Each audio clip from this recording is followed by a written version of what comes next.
Hey there, welcome back, listeners. Today we've got the complete I Can See People's Ages Creepypasta series lined up for you from start to finish, parts 1 through 6. If you're loving this series, don't hesitate to show your support by liking this video and subscribing to our channel for more spine-chilling creepypasta tales like this. And while you're at it, let us know in the comments what superpower you wish to possess. Alright, no more delays. Get cozy, turn up the volume, and let the haunting begin.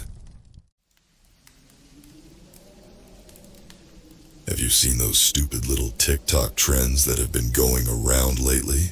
You know, the ones where on a person's 18th birthday they can choose between 2 different abilities. And the choices are some stupid shit, like being able to see how much money a person has in their bank account, or being able to see if someone is your soulmate or not. Well, guess what? I'm the poor sap that has to live with one of those abilities in real life. I can see how old a person is by the shiny white numbers that float above their head. It's not glamorous or cool. Okay, I take that back. I'm a blast when I go to the county fair and hit up the Guess My Age stall. I'm being sarcastic if you couldn't tell. My ability is pretty much useless and downright annoying sometimes. I mean, how's a guy supposed to save the world just by knowing how old somebody is? What I'm getting at is, being able to see people's ages is more of a nuisance than a superpower.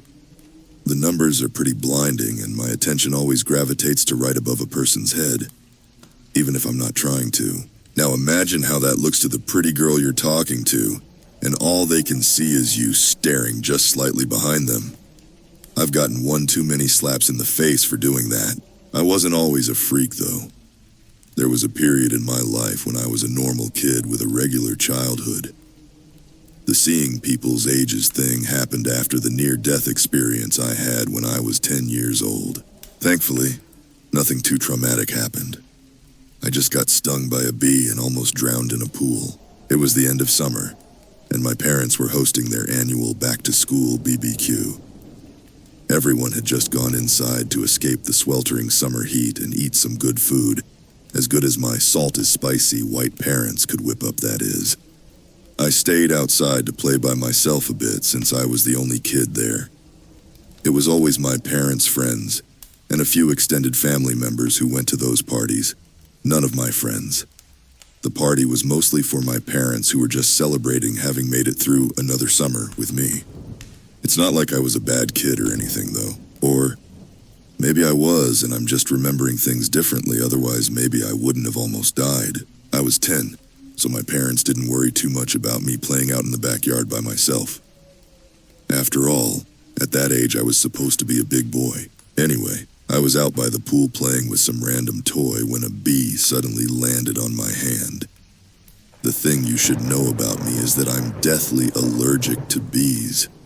Like carrying around an EpiPen in my pocket at all times, allergic to bees. I froze when I saw it, too scared to do anything. The bee must have been in a bad mood that day because it decided I was a threat and stung me, even though I hadn't done anything. I swatted the thing off my hand as a hot, searing pain started to radiate through my skin. I stood up after, freaking the hell out, as I could feel my skin puff up and the sensation of my throat slowly starting to close. In my panic, I hadn't been paying too much attention to my surroundings. One misstep later, and I plummeted into the deep end of our in-ground pool. At least the water was refreshing enough to cool the heat flooding through my veins for a quick second. In that quick second, I remembered the existence of my EpiPen. I frantically grabbed for the life-saving medication in my pocket, feeling what little air supply I had left in my lungs quickly leaving me. My heart sank as I realized my EpiPen wasn't in my pocket anymore. My vision was starting to blur and had become dotted with a bunch of little stars around the edges. I desperately searched around me in the water as I continued to sink deeper. Finally, my eyes landed on the white, blue, and orange pen. Resisting the immense urge to breathe in, I reached out for the EpiPen. The first swipe, and it was just at the tips of my fingers.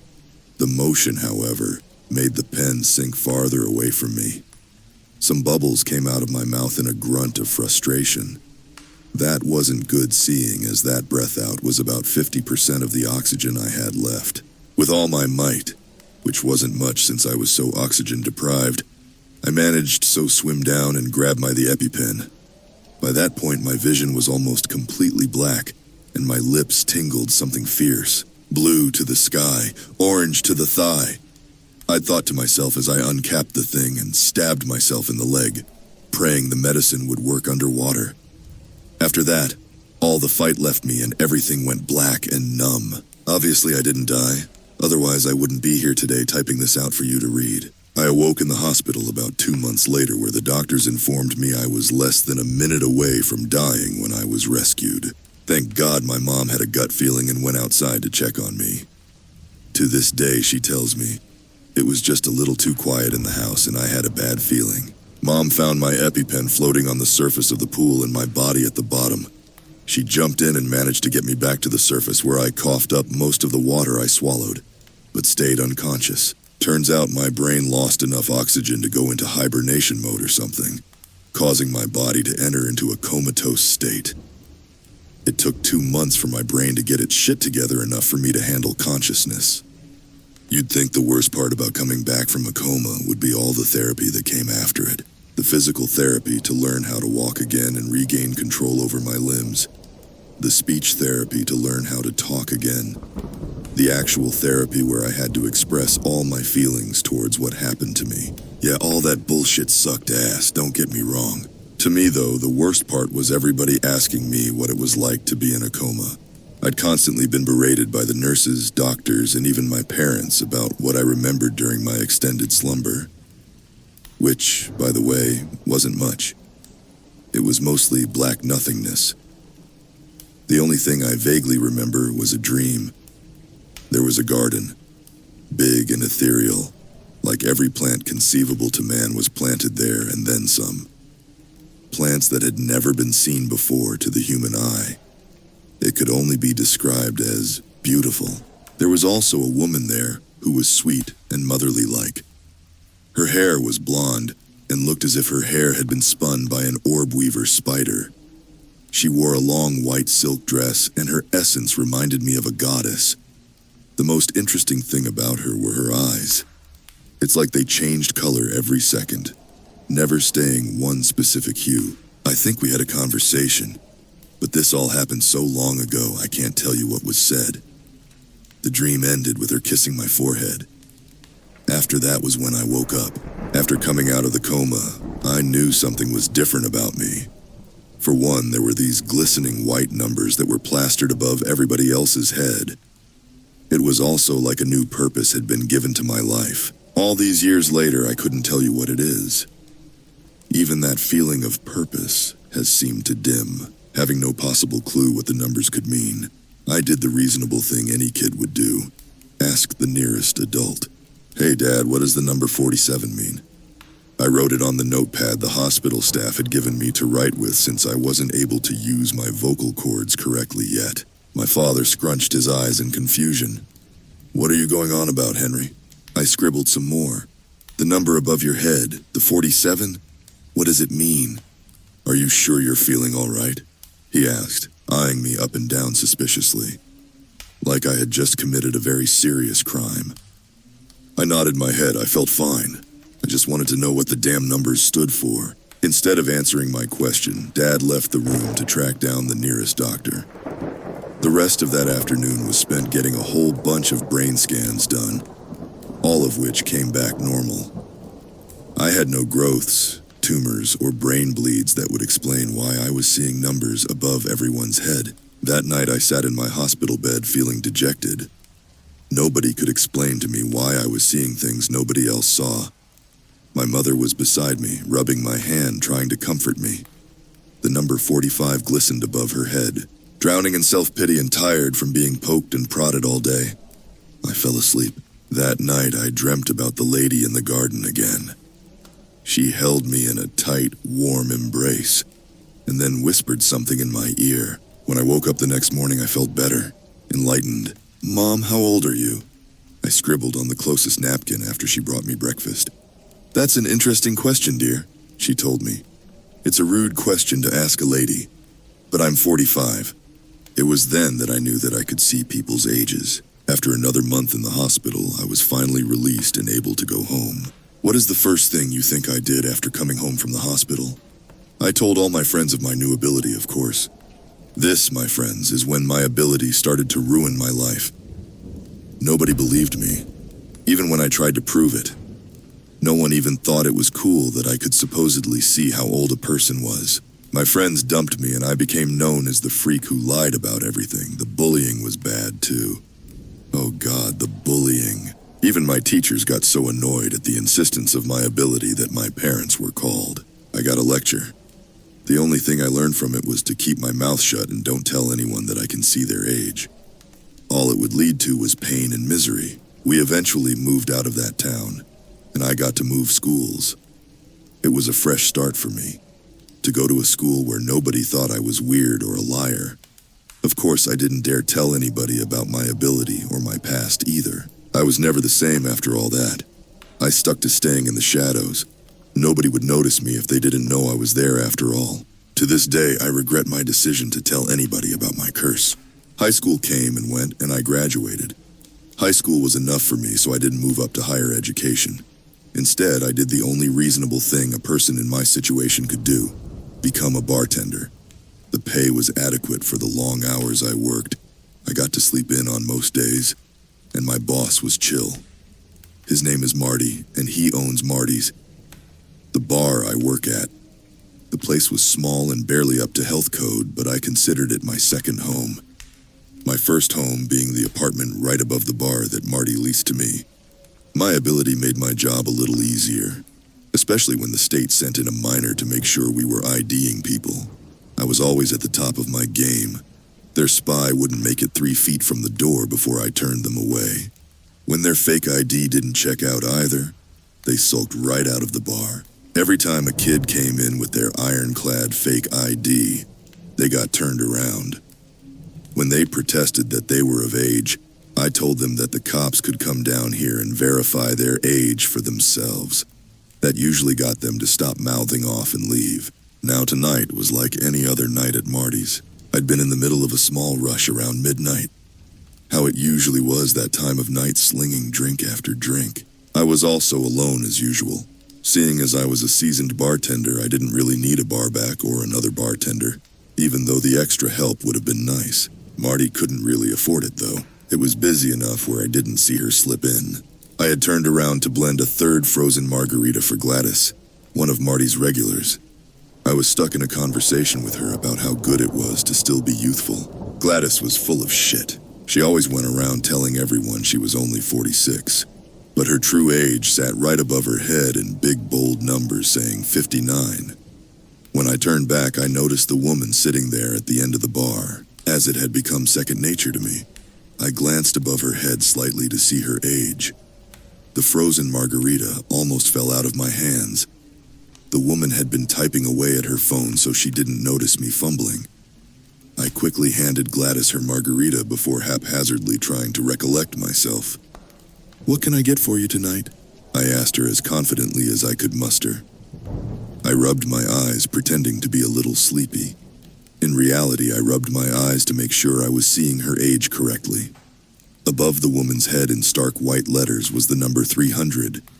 At first, I thought I misread the number. After all, she looked like she should have been in her early 30s, not 300. But alas, the number 300 was firm where it stood. Her hair was long, wavy, and a dark shade of ebony, as if her hair was the night sky itself. She had glistening brown eyes that had this hunger behind them. She also wore a shade of red lipstick that popped out at you. For her pale complexion, the color looked really good on her. Ever since I'd gained my ability, the only ages I've seen were normal ones, only going up to 3 digits once when I met a World War I veteran. This woman had to be the oldest person I've ever seen. Against my better judgment, I chalked her numbers up to somehow being a fluke. There was no way someone could actually live to 300 years old, right? "I'll have a Bloody Mary," she said with a toothy smile. Something about her perfect white teeth sent shivers down my spine. It irked me. "Anything else I can get for you?" I asked, remembering it was rude to stare. though she seemed to revel in the uneasy look in my eyes. Names are a powerful thing, you know. The woman stated as she rested her chin on the backs of her hands. I could tell she was toying with me. I chuckled as I grabbed a tall, skinny glass and a stalk of celery. Well, my name has no power to it. I'm Henry. It's nice to meet you. I stuck my hand out to her. She smiled and let out a small laugh before taking my hand and shaking it. Harley. Harley. What a fitting name for the woman in front of me. She wore a leather jacket over a plain white t-shirt. If I had to describe her in one word, it would be biker girl. I like you, Henry, Harley said, flipping some of her long hair behind her shoulder. The flirtatious action made a knot form in my stomach. Thank you, I said, forcing myself to smile, handing her drink to her. I took a second to look her over again before starting to tend to the other customers in the bar. I made sure to keep an eye on Harley the whole time, my curiosity getting the better of me. About an hour later, one of the regulars, Jeb, started to hit on Harley. He was 6 beers deep and couldn't tell his ass from a water hose. Come on, sweets. Come back home with the Jeb. I'll treat you right, sugar. We'll have a fun time. He slurred drunkenly as he wrapped a hand holding a bottle of beer around her shoulder. I could see Harley's features contort into an expression of uncomfortableness. All right, Jeb, I started, slinging the towel I was using to clean a glass over my shoulder. I'm cutting you off. Clearly you've had enough to drink tonight. Jeb waved me off and brought his free hand to Harley's boob where he squeezed it gently. A look of shock and fury filled her face. Jeb, I said testingly, grabbing the beer out of his hand. Leave him alone, man. The 18-year-old kid who came in with Jeb shouted from next to the drunkard. The only reason I let him stay at the bar is because he only ordered a can of Coke. Normally, he never caused trouble when him and Jeb came in anyway. Jeb must have been this guy's into college parties since he was only 22. But with a name like Jeb, I'd expected him to be 63. Jeb was getting more handsy and I could tell Harley was going to snap at any moment. The both of you get out of here now, before I call the cops on you for giving me a fake ID and Jeb for letting you stay in here knowing you were a minor. Like a deer caught in headlights, the kid went, How did you... I cut him off. I don't tolerate harassment of any kind at my bar. Get out now. Jeb's friend grabbed him off of Harley before quickly running out of the bar and into the streets. Harley dusted herself off while staring at the direction the duo ran away in. She then looked back at me and shot me an icy glare. Thanks, but I could have handled that myself. I shrugged in response and went back to cleaning up around the bar. The rush had ended a while ago and only a few patrons were left. A couple, Gladys and Harley. When I turned back to Harley, I noticed she was gone. In her place was a $5 bill and her drink glass. Not one drop had been sipped from the Bloody Mary. I shrugged the ominous feeling that Harley left behind and went back to my closing duties.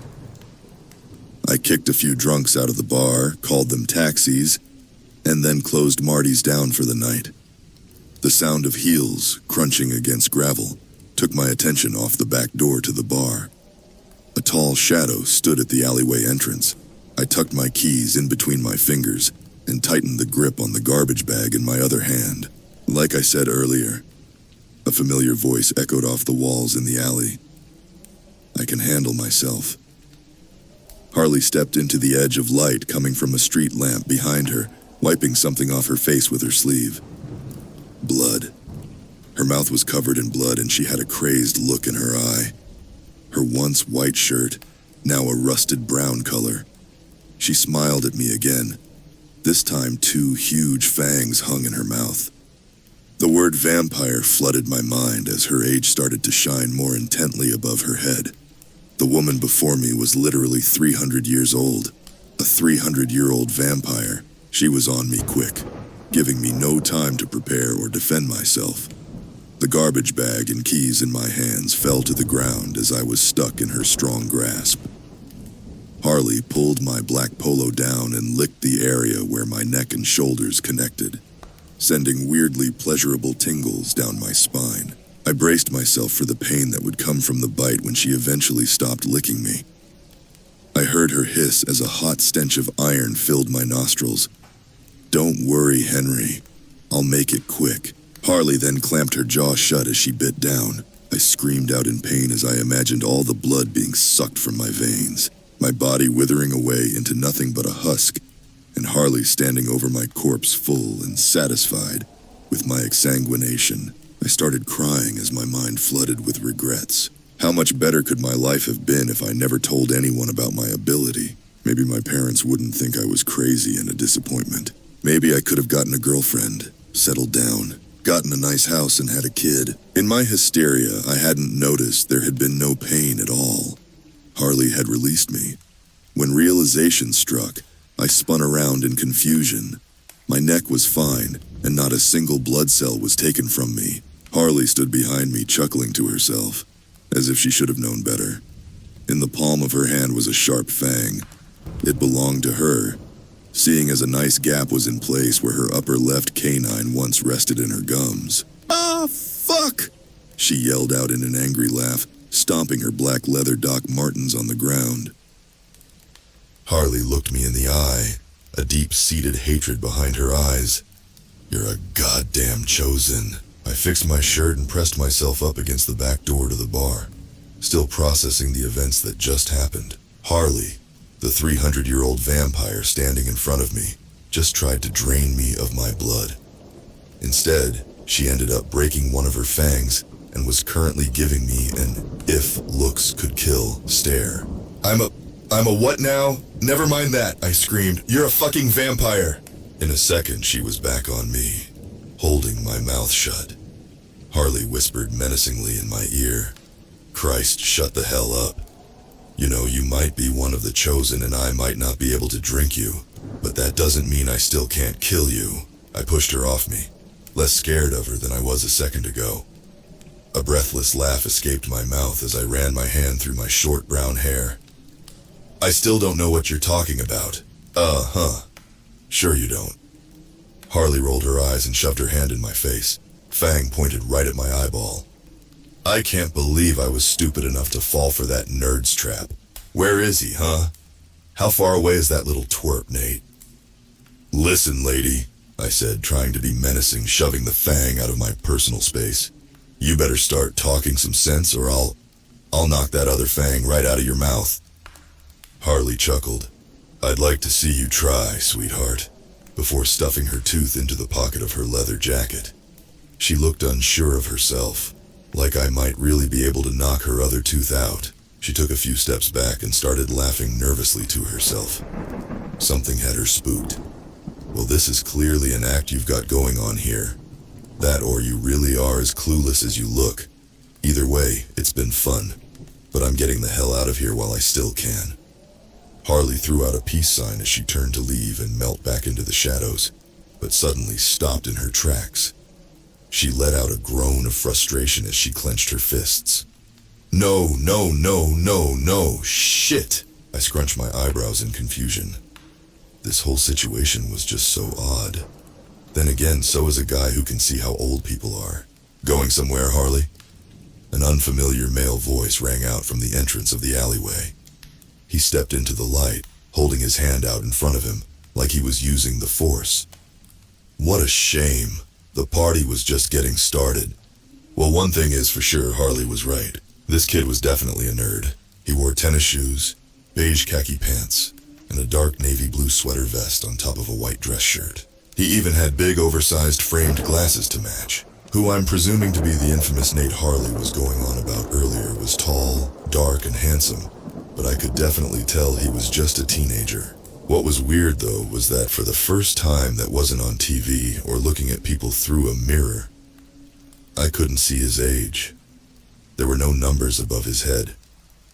He just looked like a normal guy, who, I'm still presuming to be Nate, said, "Why don't we dance a little?" He then started to flick his wrist around all willy-nilly, as if being a marionette and him the puppet master. Harley then started dancing around foolishly. Clearly, she had no control over her own actions. She hissed out angrily, "Ooh, when I get my hands on you, you're so dead." In shock and awe, I watched as this cool biker chick ungraciously flailed around by the hands of a nerd, no less. Slowly, he was starting to look less and less like a dweeb, as the air of confidence that this kid carried around him made him look almost Awesome. Alright, that's enough fun for now. Party's over, Nate said as Harley's movement hitched to a stop. He left her right arm in the air, knees twisted in and head down, not unlike a Michael Jackson pose. I hope you rot in hell. Harley cursed as she gained a little control back over her neck muscles and glared at the teen in front of her. She was seething mad. I think I could make out a faint stream of steam coming out of her ears. Nate chuckled as he flicked his wrist one final time. Well, at least you'll be down there right beside me. A sickening crunch filled the crisp night air as all the bones in Harley's neck snapped as her head did a 180. This was followed by the sound of her limp body falling to the gravel floor. Nate brushed the imaginary dust off his hands as he patted himself on the back, triumphantly. I felt my dinner threatening to come back up as I leaned my body against the wall for support. My vision was spinning. I don't know what I was expecting, but it sure wasn't that. That was gruesome. Jesus Christ, is she dead? I asked as Nate closed the distance between himself and the corpse on the ground. Harley's eyes were still open and seemed to be piercing my soul. Nate nudged her shoulder, checking for any signs of a reaction. All he got was her body flopping onto its back due to gravity. Nope. As if on cue, Harley's body seemed to liquefy. Nate quickly backed up as if scared to get any Harley on his pristine shoes. The mass beneath her clothes started to bubble and gurgle as it turned into this black, steaming pile of goo. The goo laid claim to the clothes and then started to permeate and seep into the ground. A second later, all evidence of the vampire's existence had all but melted underground. The only thing in its wake, a small black scorch mark. I scrunched my nose in disgust at the scene I was just a witness to. Nate just stood there as if it were an everyday occurrence. That looks pretty dead to me, I exclaimed, struggling to keep the bile in my throat from rising anymore. In the span of 5 minutes, I'd been almost killed by a vampire, met a guy whose age I couldn't see, seen a puppet show, and watched a corpse melt.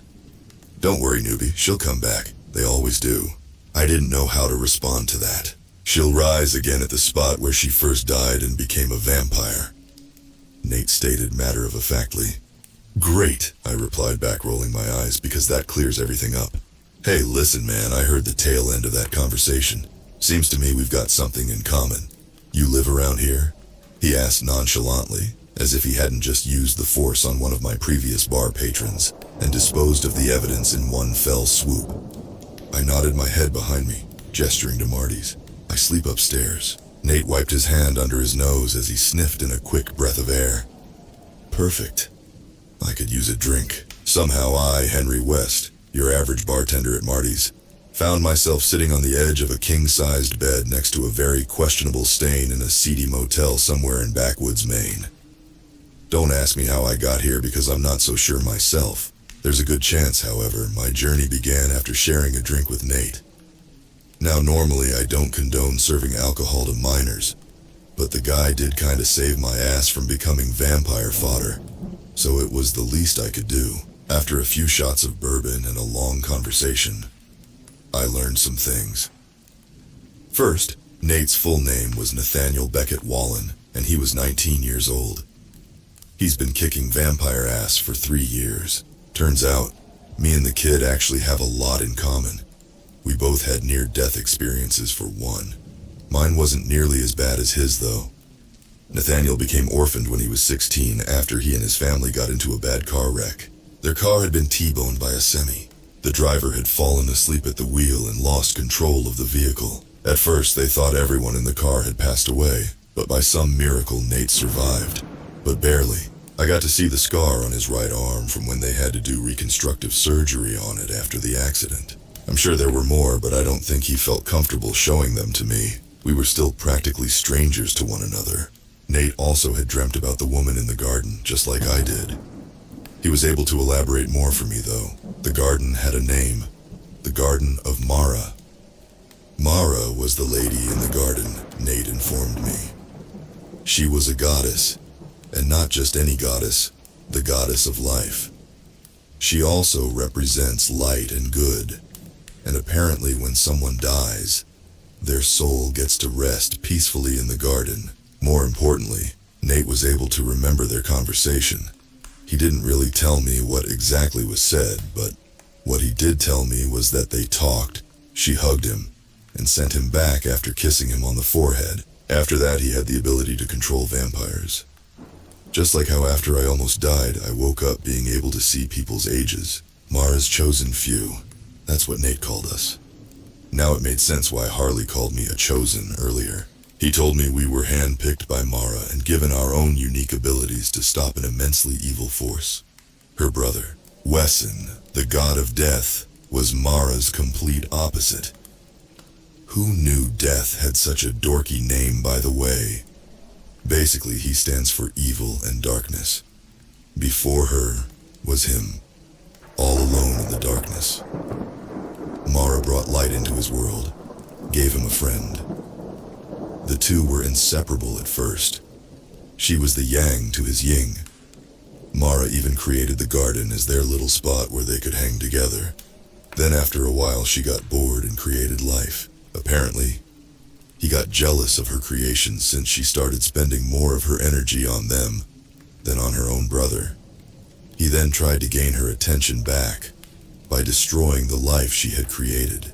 Yeah, Wesson sent the meteor that killed all the dinosaurs. Understandably upset, Mara banished Wesson from her garden. Then she created humans in the aftermath of the dinosaurs' extinction and made him live on Earth amongst her new creations. To rub more salt into the wound, Wesson, being the god of death, has to bring human souls back to the garden when they die. Every time he asked Mara to be let back in, and every time she denied him. Wesson eventually became fed up and bitter, so he created vampires out of some of the souls that he collected. Their sole purpose was to torment, drain, and kill other humans. His creatures have the primal desire to hurt his dear sister's creations and suck their life force out of them. The goal, just like with the dinosaurs, is to wipe out the human race, just to see his sister suffer. In an effort to combat his plot to destroy her world, Mara selected 3 of her finest humans and turned them into warriors who were meant to fight off the vampire infestation.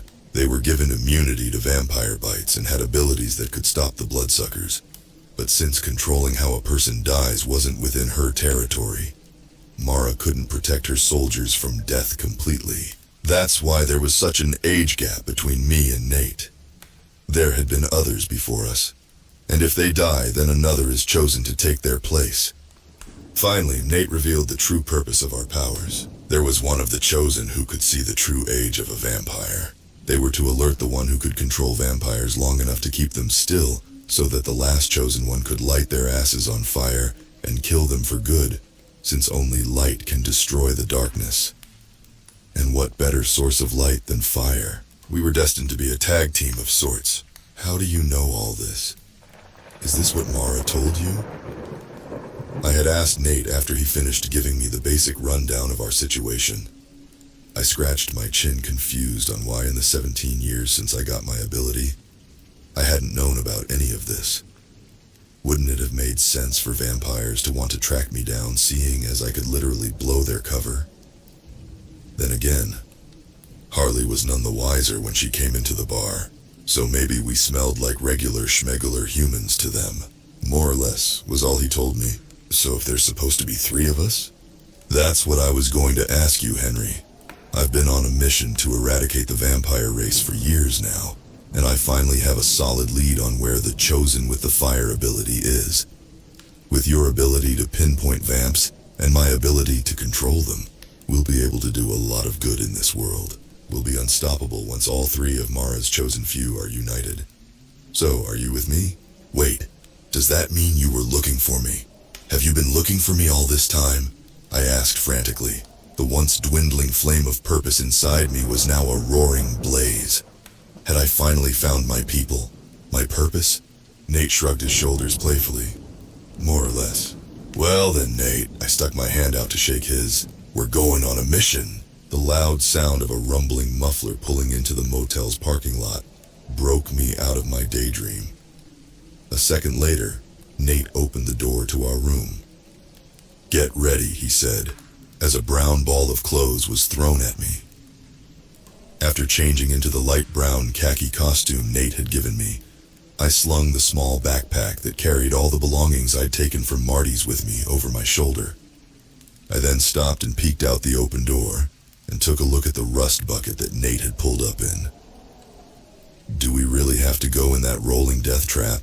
I said, pointing to the white kidnapper-looking van in the parking lot. "Isn't that hunk of junk just going to give our position away?" "Precisely the opposite, young blood. That hunk of junk is exactly what they're expecting," Nate said, patting my shoulder as I exited the musty-smelling motel room. "Can you stop talking to me like that? I'm older than you, Nate, like a lot older." I grunted out, annoyed. Nate scoffed. "True, but I have more experience than you." He got me there. "Weren't you ever taught to respect your elders?" I grumbled under my breath. "Yeah, whatever, Gramps," Nate replied back jokingly. I ran out of clever and witty retorts to say as we piled into the van.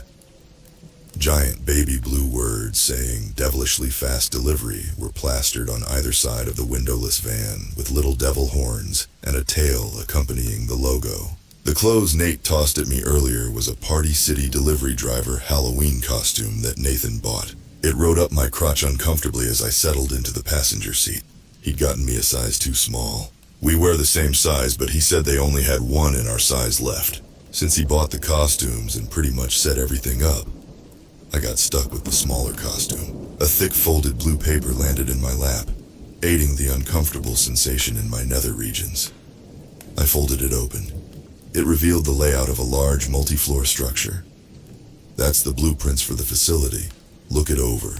Memorize it. Become one with it. Don't make me have to come save your ass while we're in there," Nate said seriously as he peeled out of the parking lot. We had about an hour's drive ahead of us until we got to Marvelous Maddie's mental health institution. That's where the chosen with the fire ability was being kept. Nate says her name is Emily Richardson. All he was able to find out was that she'd been locked up in that mental hospital for 4 years. Nate looked over at me nervously. "Let's go over the plan one more time." I nodded politely. Clearly, Nate was used to working alone. We're posing as delivery drivers making a routine medical supply drop-off. Once we get inside the facility, our main goal is to find and save Emily. Nate points to an area on the blueprints that has been circled in red marker. We'll most likely find her here in the activities room. My intel shows this is where she spends most of her time. Why take the gamble when this might not even be who we're looking for? I asked as I skimmed over the rest of the blueprints. Well, according to my lead, it seems the place is heavily guarded and monitored, mostly at night. The security on the outside seems to be a bit more lax during the day. It also appears that Emily is the only patient in the facility. If that doesn't scream shady vampires, I don't know what does. "Yeah, that is weird," I replied. "Why would such a big facility only have one patient?" Nate answered. "They don't want anyone knowing whatever the hell it is they're doing to her in there. And by the looks of it, the activities room is in the center of the mental hospital, so we'll have to be extra careful. That room is probably the most guarded." "So, what is your lead for all this?" I asked after a while, trying to make small talk. "An old employee that used to work there. He's human and worked on the day shift. I found his post on an internet forum by chance where he detailed his weird experiences while working there. He said there were only a few people on staff during the day that would take care of one single patient. They kept it dark inside the hospital. There were creepy guards stationed everywhere, and every once in a while, some of his co-workers would go missing. He managed to escape after he saw his friend get dragged away by a creature with very sharp teeth. "A vampire," I whispered under my breath. Nate drummed his fingers on the steering wheel. "That's what I'm hoping for. If there's vampires swarming the place, we'll know we hit the jackpot." "I don't get it," I said as I cupped a hand behind my head. "If you can control the vampires and get rid of them for a while, what exactly do you need me for? Sure, I can see their ages and everything, but you've made it this long without my help.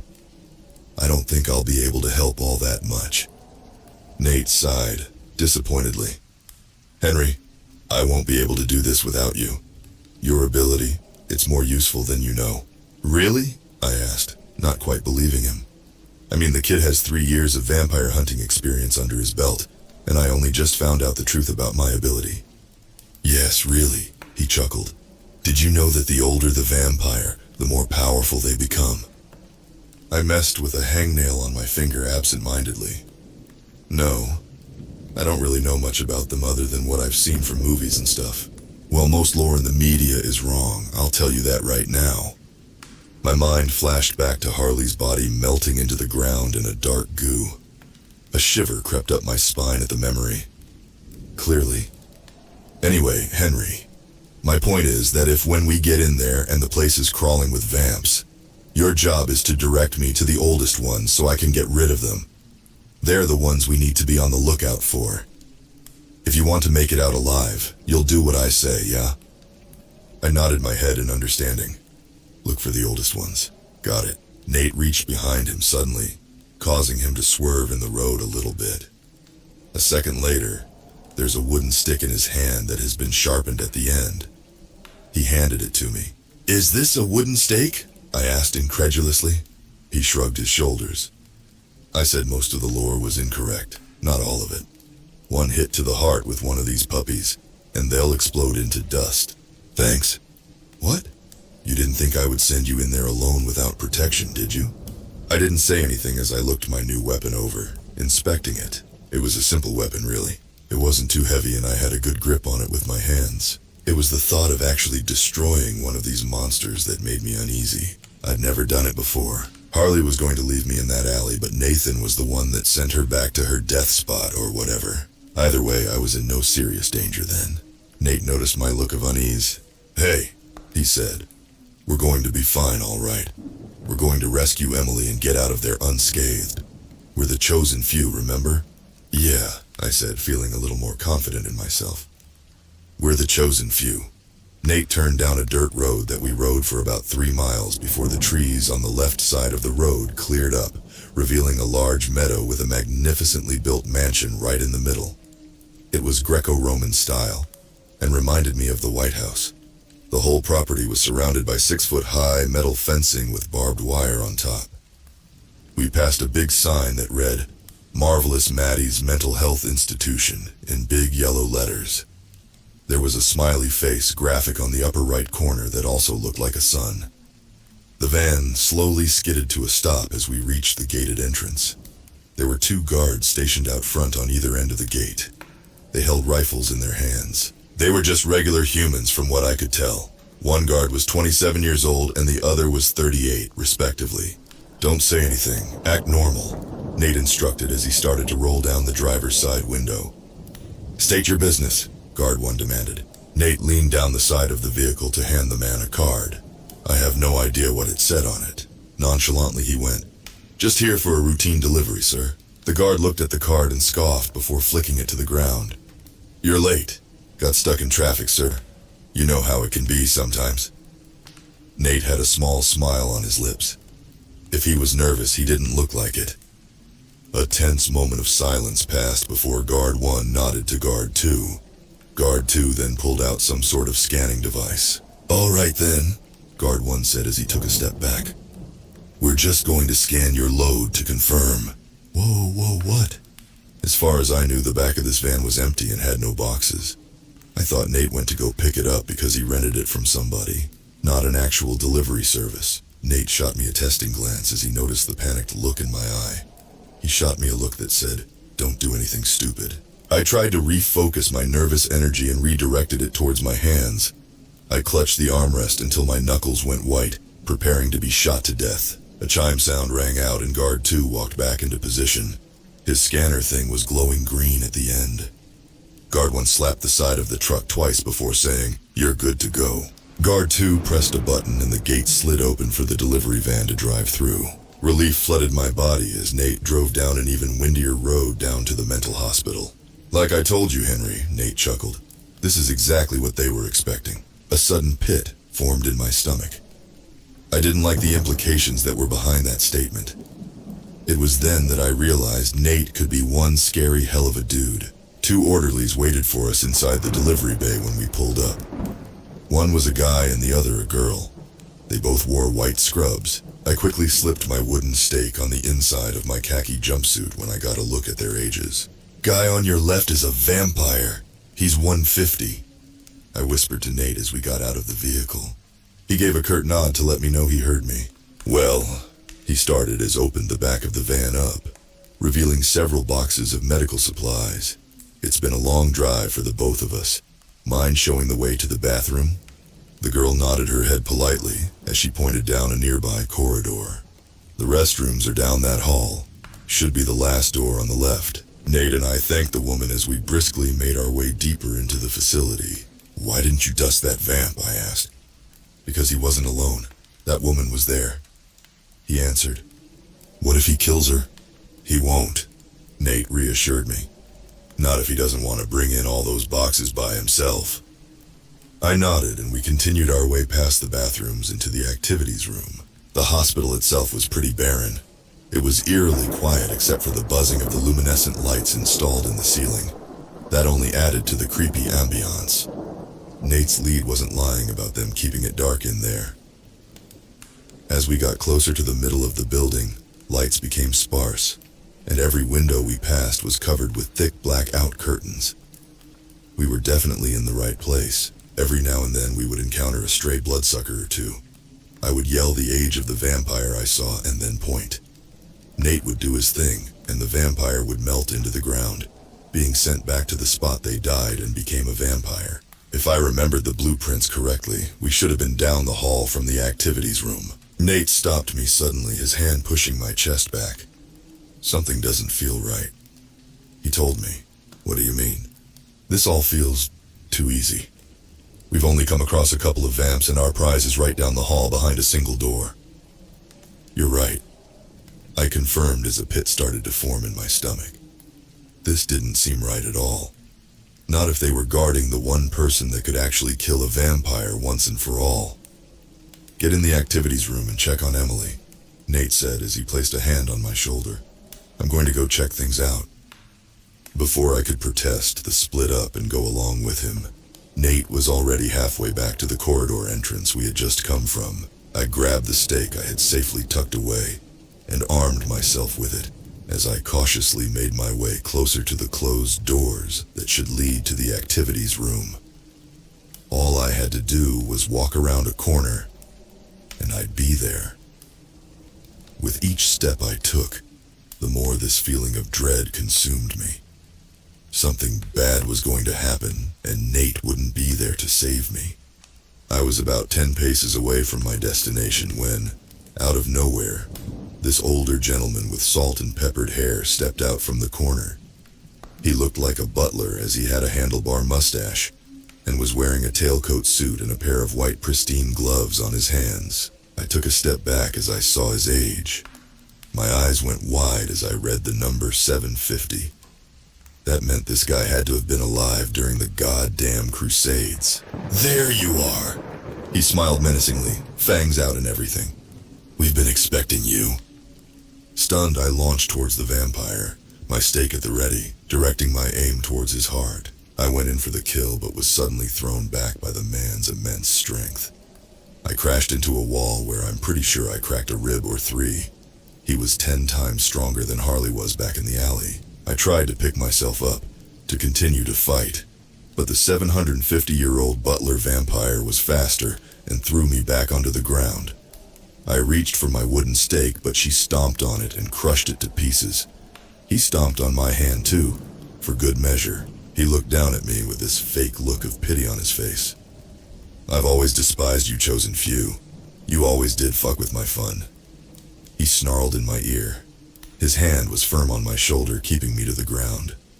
"It'll be fun to watch you die." "You can't bite me." I strained out painfully. He chuckled. "Oh, need not to worry, young chosen one. I've got just the remedy for that little problem."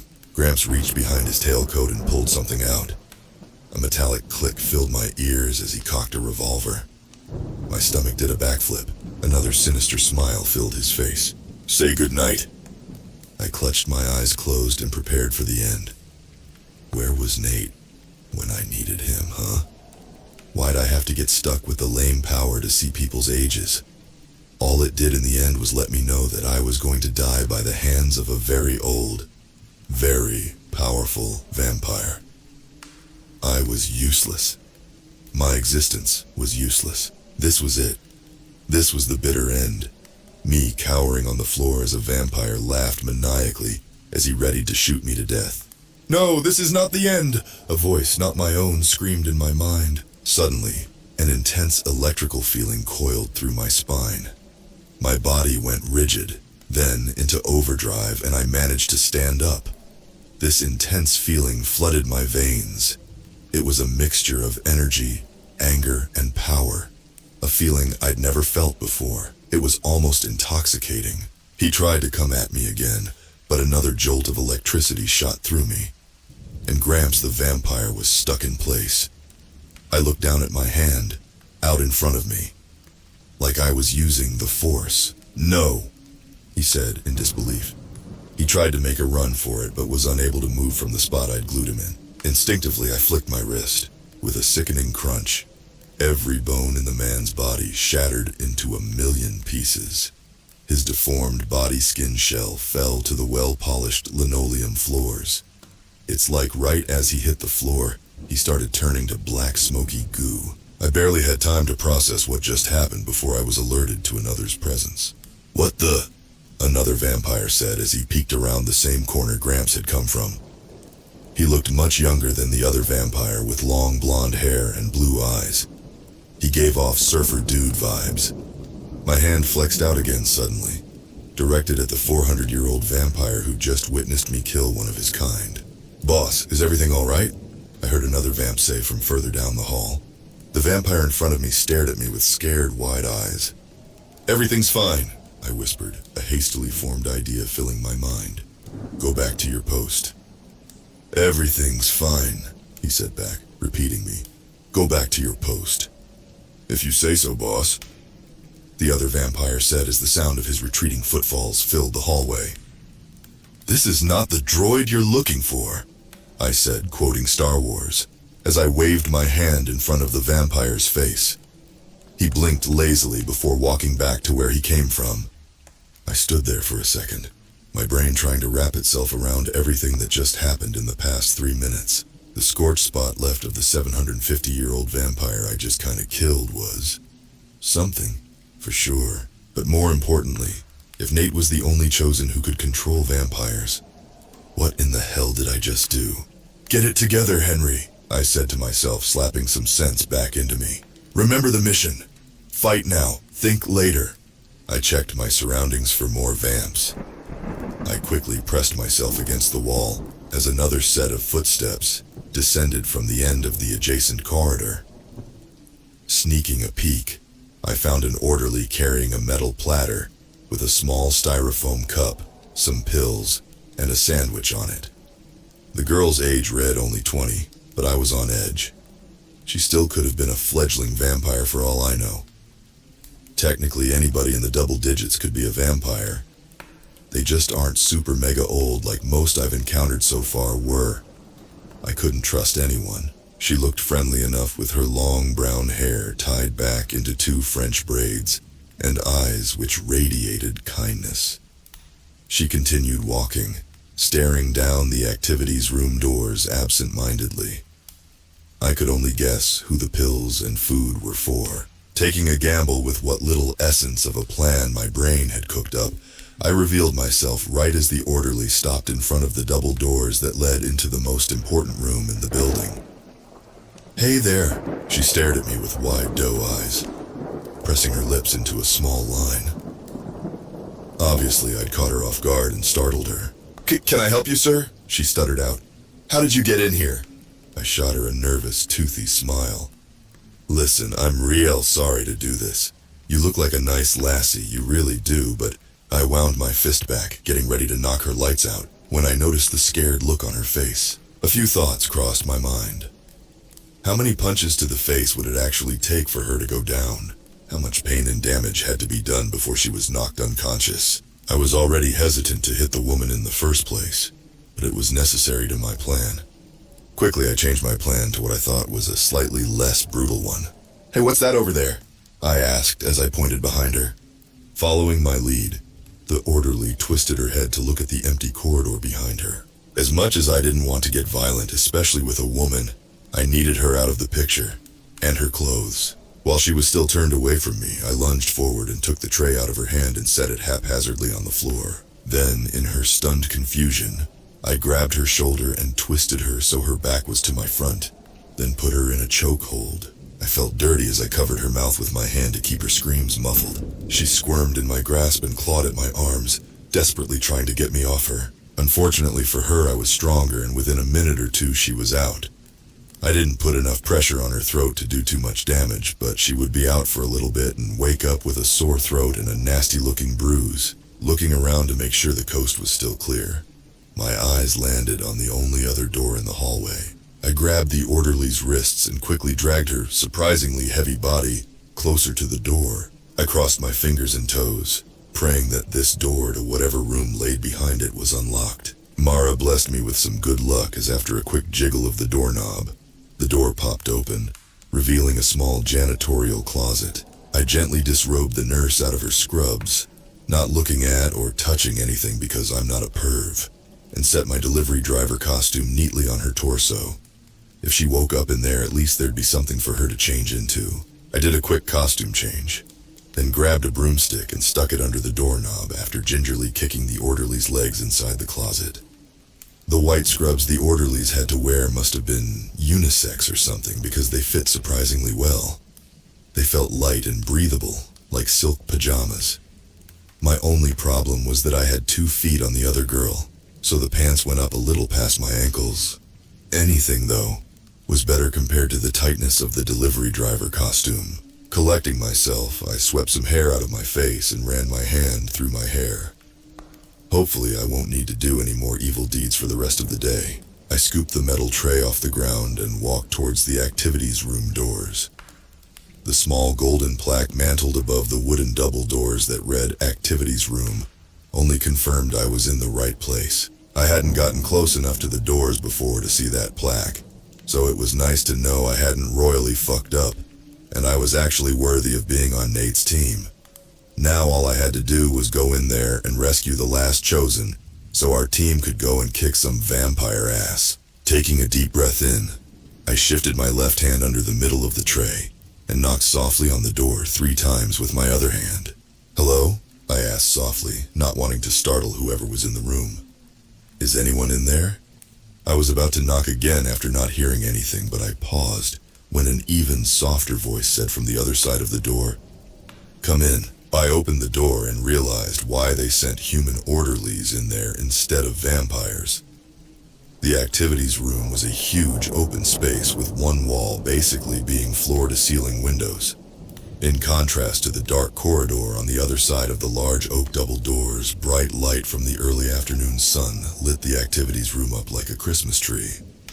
There was a brown leather couch set and coffee table in the middle of the room. A large pool table was in the back left corner, adjacent to a ping-pong table in the back right corner. In front of the wall of windows was a large wooden easel and half-painted canvas. Next to it was a plastic foldable table full of art supplies.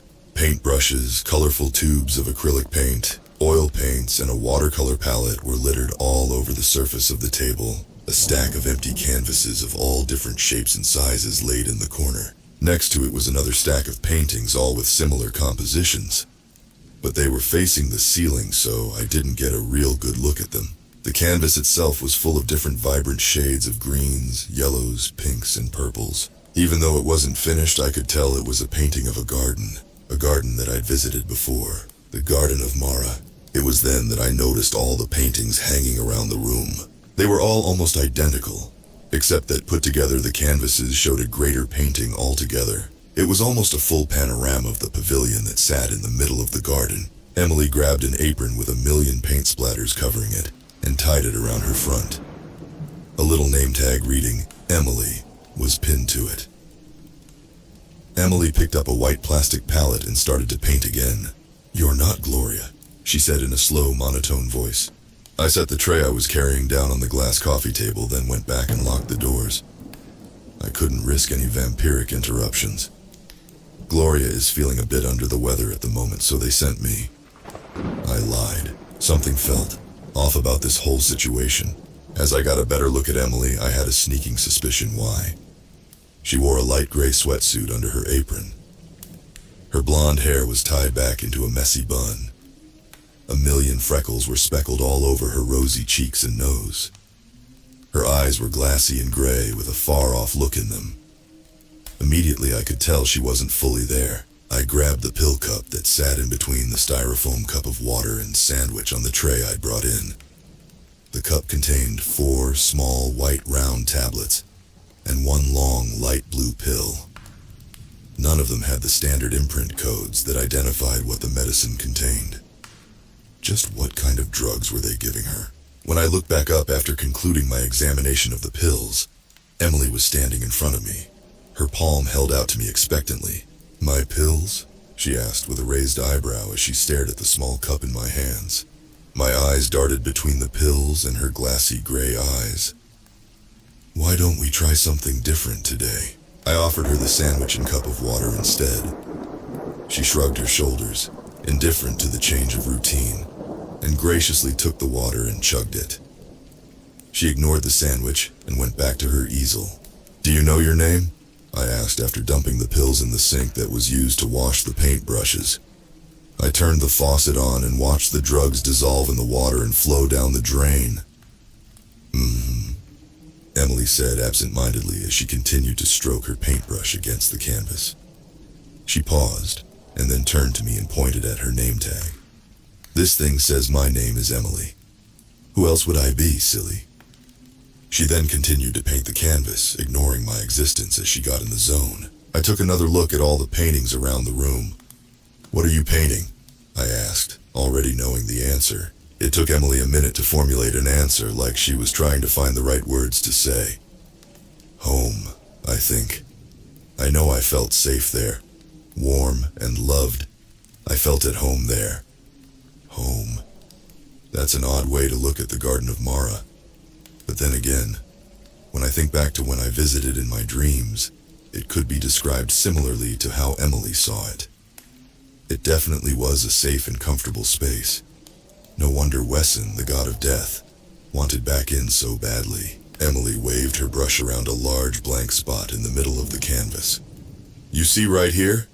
This is where Milady will go.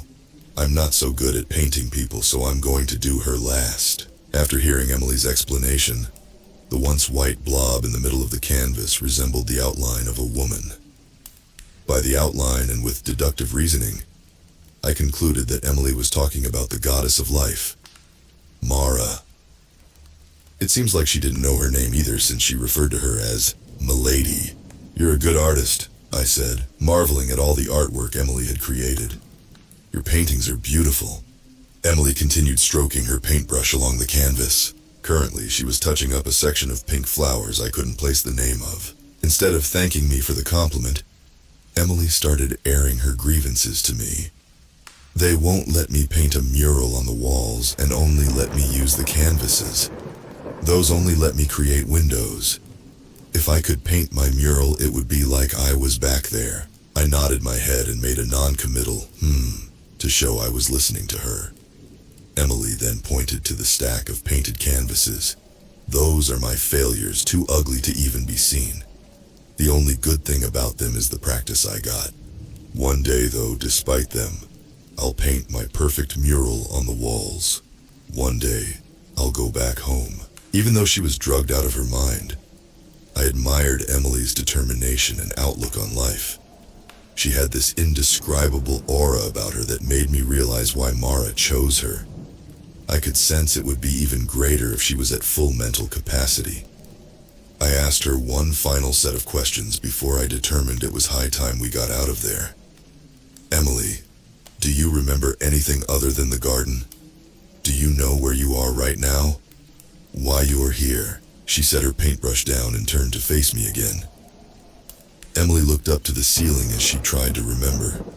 The glossy look in her eyes deepened as she seemed to be looking beyond the ceiling at something incredibly far away. It looked like she was about to cry as she breathed in a pained gasp of air. "I need to finish my painting." "Emily," I said, as I got off the couch and grabbed her shoulder. She shrugged me off and went into a trance-like state. She wouldn't answer any more of my questions and just continued to paint.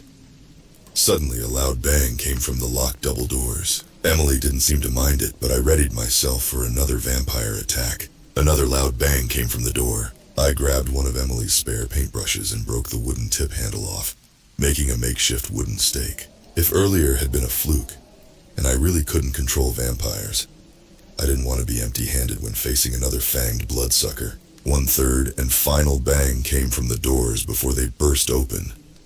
I put myself in a fighting stance, bracing for the vampiric army I expected to storm through those doors and rip me to shreds.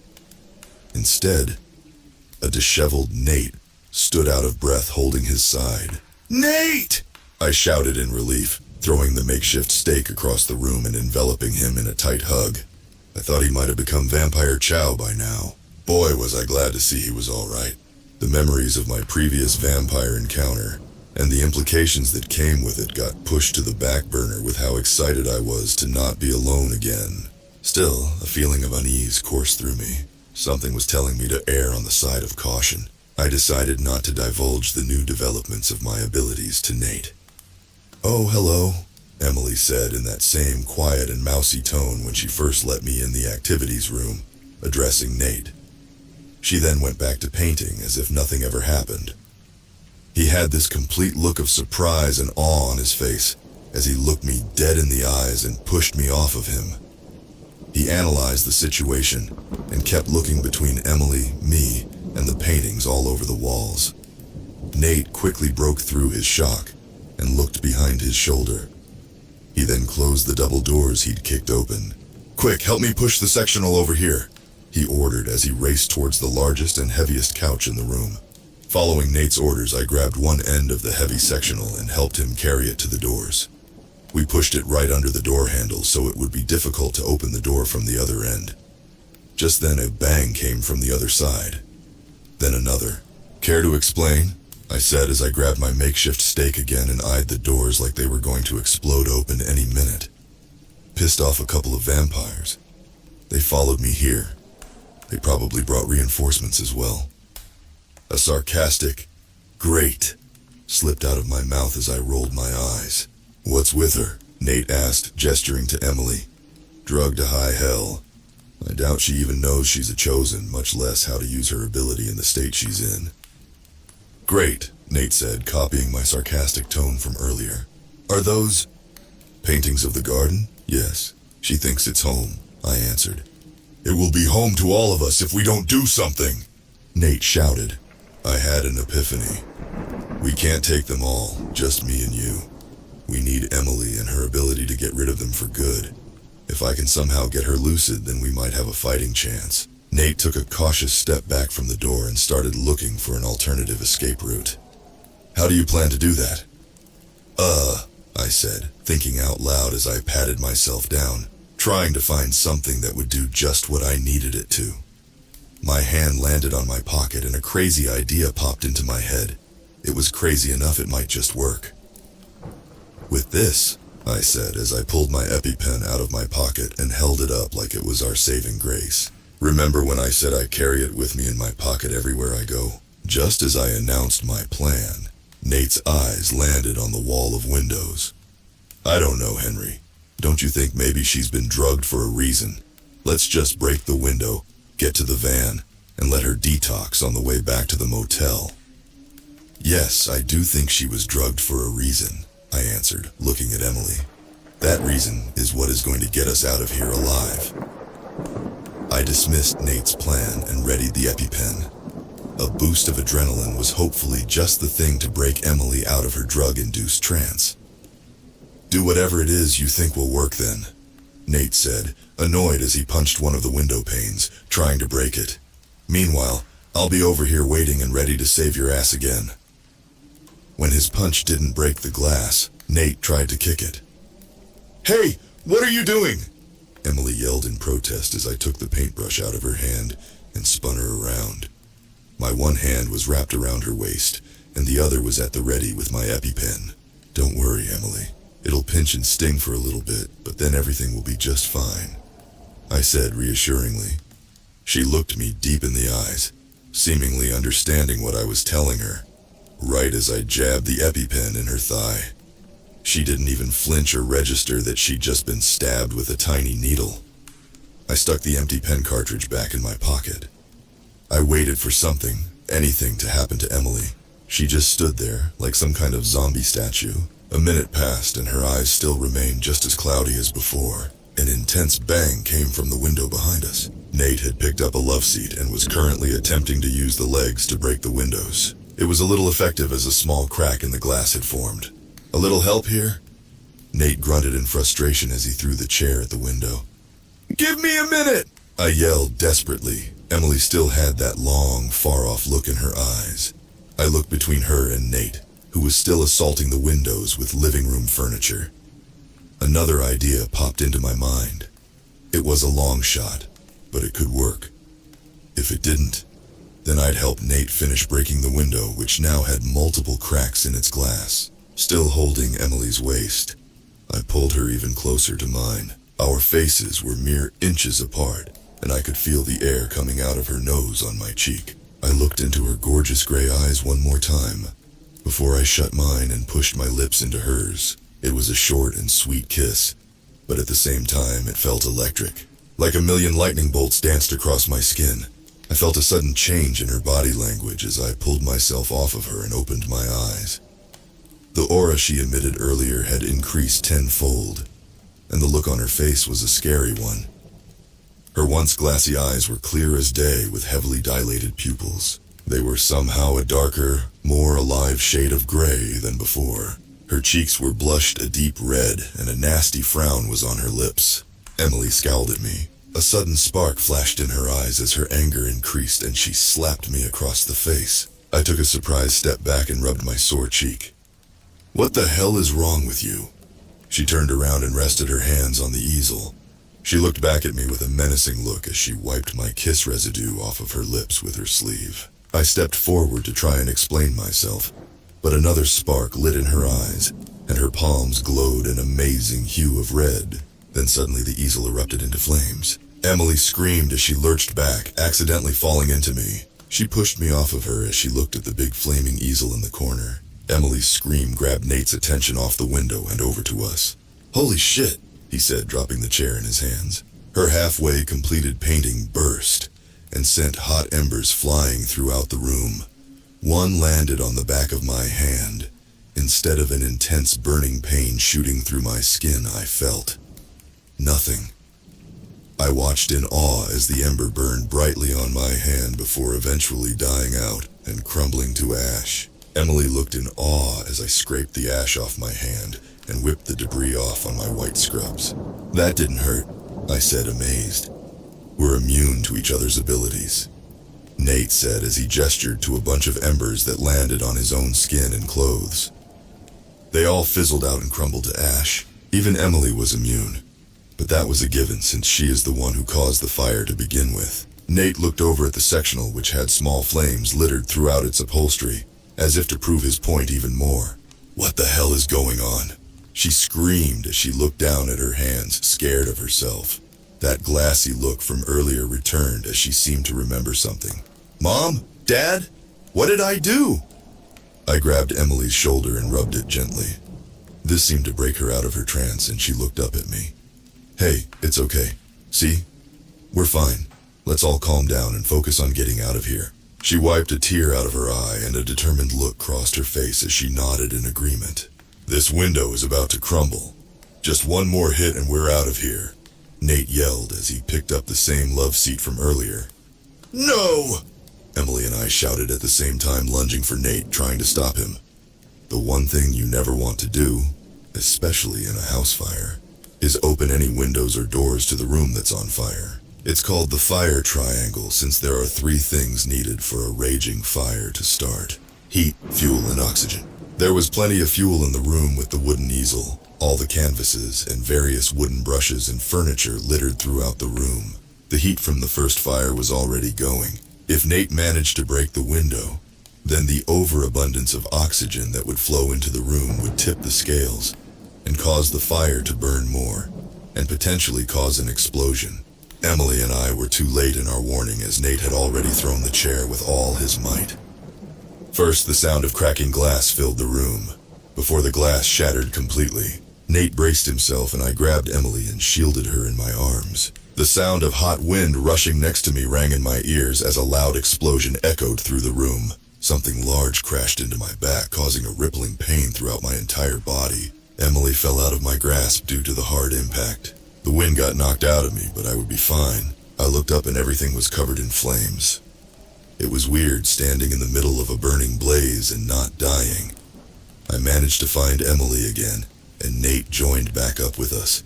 Nate let me use him as a crutch, and the three of us left the activities room for the last time. The couch we used to block the door had been blown to smithereens.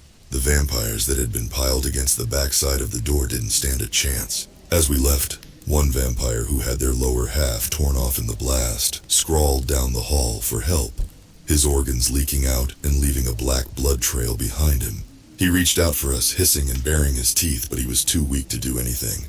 His skin started glowing brightly before he disappeared altogether. He was only 102 years old. Gnarly, Nate said. What was that thing? Emily gulped. I forgot for a second that she was out of the loop. I then remembered the orderly from earlier and raced over to the closet I'd locked her in. I removed the broomstick, and her body fell out when I opened the door. She must have regained consciousness and put the delivery driver outfit on, but passed out again after the explosion. It looked like the force of the blast caused a whole bunch of cleaning supplies to fall off the shelves and onto her. I checked her pulse. She was alive, but barely. I grabbed who I think Emily called Gloria and slung her over my shoulder. Another roar of fire shot out of the activities room door, singing the hair off of Gloria's arm as I just managed to dodge it. Two things became apparent at that moment. One, humans could be affected by Emily's flames. Two, the fire was now spreading out of the activities room and spreading down the corridor to the rest of the hospital. Human? Nate asked, as I hurriedly hobbled back over to the group. I nodded my head. We need to get the other humans here to safety. There's at least another one here somewhere. Nate, do you know where the others are? He nodded his head. When we didn't go back to the van, the vamps figured we were up to no good. They gathered all the humans as hostages in the cafeteria. There were 6 of them, but as far as I know, 2 of them were drained and turned. Wait, they can turn other humans? I asked, bewildered at such a possibility. Vamps, as in vampires? Emily added in incredulously. Yes. Nate answered both of our questions at the same time. Just who the hell are you guys? She asked, looking for answers, trying to make sense of everything. Nate and I shot each other a look before answering her question in unison. We're Mara's chosen few. Emily blinked blankly at us with an even more confused expression than before. The fucking what now? Who the hell is Mara? I sighed as Nate rolled his eyes. I'll explain once we get back to the van. Alive and all in one piece, yeah? Nate shot me a look. I put my free hand up defensively. A trio of vampires suddenly rounded the corner and raced towards us. The oldest was a 260-year-old girl that looked no older than 16. The other 2 vampires were older men, both 99 years old. They looked to be in their late 40s. The middle one is 260! I shouted to Nate as I set Gloria down on the floor, leaning her body against the wall.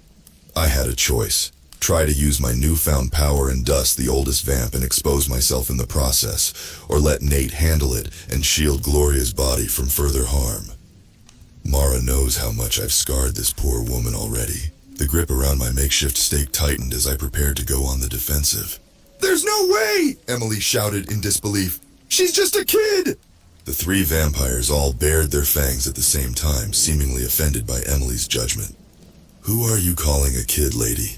I'm older than you think. Nate looked back to Emily and scoffed at the irony. Yeah, and you just set that room on fire with your bare hands. The teen vampire lunged towards Emily. She jumped back in fright as a defensive small blast of fire shot out from the palm of her hand. Emily shrieked in shock and stared at her hands like her appendages were alien to her. The vampire kid dodged the attack and kept her distance. Good. That's good, Emily. Keep that up, Nate said, jumping in front of Emily to protect her. Henry, you take care of Lefty. The girl is mine. Em, just try your best. I nodded my head before jumping into the action. The vampire dude on the left hissed and threw a punch my way. I dodged, using my momentum to push myself around to his back. He quickly turned around, but I was quicker and jabbed the end of the paintbrush into his chest as hard as I could. He let out one last scream as his body burst into a cloud of dust. Once all the ash settled, it quickly melted into a familiar pile of black goo before seeping into the floor. I flipped the brush in my hand, blowing the sharpened handle like it was a gun I'd just fired. I looked at Emily and winked. Piece of cake. She rolled her eyes and muttered, gnarly, under her breath as she looked at the scorch mark left on the floor. Suddenly I was knocked off my feet and was pinned against the wall. I shouldn't have let my guard down, as the other 99-year-old vampire had taken advantage of my loss of focus. He pressed my head against the wall so hard it felt like my skull was about to crack. He grabbed my makeshift stake out of my hand and jabbed it into the back of my shoulder. I cried out in agony as a hot burning sensation shot through my shoulder and down my spine. Pathetic, the vampire whispered into my ear. I readied myself to grab a mental hold over the vampire and break every bone in his body for what he did to me. However, I didn't get the chance because before I knew it, the vampire was engulfed in flames, disintegrating right in front of me. Behind the smoking pile of ash was Emily, who had a wild glint in her eye. Thanks, I muttered out, using my non-injured hand to inspect the damage done to my shoulder. When I brought my hand back to look at it, a nice smear of blood welcomed me. Emily let out a breathless laugh. No problem. Seeing the blood on my hand, she rushed over and started tending to me. All while this was happening, Nate was having a showdown with the female vampire. Nate stuck his hand out, aiming his focus towards the girl. Using her small and nimble frame to her advantage, she moved just fast enough to evade Nate's grasp. She progressively got closer and closer to where she was eventually able to land a blow on Nate. The girl punched him so hard his head flew back with enough force to give him a concussion. He fell to the floor after being knocked back a few feet from the force of the blow. A small stream of blood trickled down out of Nate's nose. His nose crinkled in pain, and he spit out a mixture of blood and saliva in the vamp's direction. I lunged for the remaining vampire, only to stop in my tracks as an intense pain shot through my shoulder. Emily pulled me back, still trying to fix a stray piece of cloth to my shoulder as a bandage. "Nate!" I called out worriedly. He coughed before managing to pick himself up. "I'm fine." "You won't be after I'm done with you," the teen said with a giddy laugh. Nate steadied himself as the vampire returned to her same antics as before. Nate knew her fighting style better now and anticipated her next move. She went for his left, but he dodged and spun to the right. She corrected herself quickly, but not fast enough. Nate was finally able to take control over her body. The girl struggled and grunted, trying to free herself from his grasp, but to no avail. Like out of The Exorcist or something, the vampire teen started to float up in the air, by Nate's hand, no doubt. She yelped as her right arm bent out at an unnatural angle. Her left arm was next to go. She screamed in agony as all 10 of her fingers snapped in all different directions. I winced at the sounds her body was making. "Don't like it, do you?" Nate sneered, wiping residual blood off of his nose. Despite the obvious pain the girl was enduring, she still had the nerve to look down upon us. Please, I've suffered through worse. Give it your best shot, chosen one." Nate narrowed his darkened eyes as he smirked at the challenge. "You asked for it." In one loud crack, the girl's body twisted and turned every which way. The vampire let out a death roar as Nate closed his hands together, causing her body to implode, spewing burning black gunk everywhere. The room's ambiance changed. An eerie feeling settled over the hall as the crackle of the fire roared, drowning all other sound out, slowly starting to spread, leaving a trail of sizzling charred wood in its wake. "Fuck, we have to get out of here," I said, clutching my shoulder. Emily pointed at Gloria. "We can't just leave the others." "We're not," I told her. "Come on, we have to get to the cafeteria quickly. This blaze is going to get out of control soon," Nate yelled as he ran to Gloria and scooped her up in his arms. Recalling the blueprints Nate had forced me to study, I led the charge to the large dining room. I was in front while Emily was behind me. Sandwiched in between were Nathan and Gloria. "We're going to have to fight!" Nate shouted as we rounded a corner. He snuck a glance behind him to the more inexperienced one of us. Although I was in front, it was Nate who really led us. "We don't really know how it'll look in there. How powerful some of those vamps will be. Henry, you're injured, but you should be able to help get the humans to safety. I'll charge in and distract the vamps while Emily covers anyone that tries to come at you with the survivors. Sounds like a plan?" "I can't think of anything better," I replied with a strained grunt. The pain in my shoulder was causing me to start feeling a little lightheaded. I pushed myself to keep moving further. There were people depending on us. On me. Emily gave a curt and understanding nod. "I'll do my best." A silent understanding nestled between us as we finally reached the cafeteria. Were we ready? No, not really. I was tired and exhausted from fighting. I wanted nothing more than to soak in a hot bath and take a nap. I could tell Nate and Emily felt the same way. I gave one last look behind me before putting on a brave face and barging in. As soon as the doors burst open, Nate handed Gloria off to me. "Get the rest somewhere safe," he yelled. "Big guy in the corner," I said, examining the room, 748. With my intel, Nate got to work. They'd been expecting our attack. When we barged in, some of the more experienced vampires were tasked with blocking the exit, so it wouldn't be as easy for me to get the hostages out. I needed to find an alternate exit. In total, there were 7 vampires, including the 2 that had just turned. One was the girl from the delivery bay. Christ, she was only 23 years old. The other was a taller and muscular guy that was 34. Out of the other older vampires, the youngest of them was 4-year-old. You already know how old the oldest was, about the same age as the one I accidentally murdered. Great. The hostages were all gathered on top of those foldable tables you'd find in a school cafeteria. There were 4 humans, 5 including Gloria, all orderlies. There were 3 girls and a guy. Each one was assigned a vampiric bodyguard of their very own. They looked petrified. While Nate wrestled with the oldest vampire in the corner and Emily struggled with the 2 at the door, I brought Gloria over to what I had deemed the safest place in the room. The window. The blackout curtains were still drawn shut, so my main priority was trying to get rid of that. Maybe the sunlight from outside could take care of a couple vampires too. Just then, a loud thud came from outside the dark window. It went unnoticed by everyone except me. Nate was busy being thrown into a table, while the roar of Emily's fire distracted everyone else. I took a quick peek. A horrifying sight greeted me. The fire that started in the activities room had spread outside the confines of the building. Part of the fire now engulfed half of the lawn surrounding the mental hospital. The sound I'd heard belonged to an old, dead-looking oak that had fallen due to the conditions outside. It was partially aflame.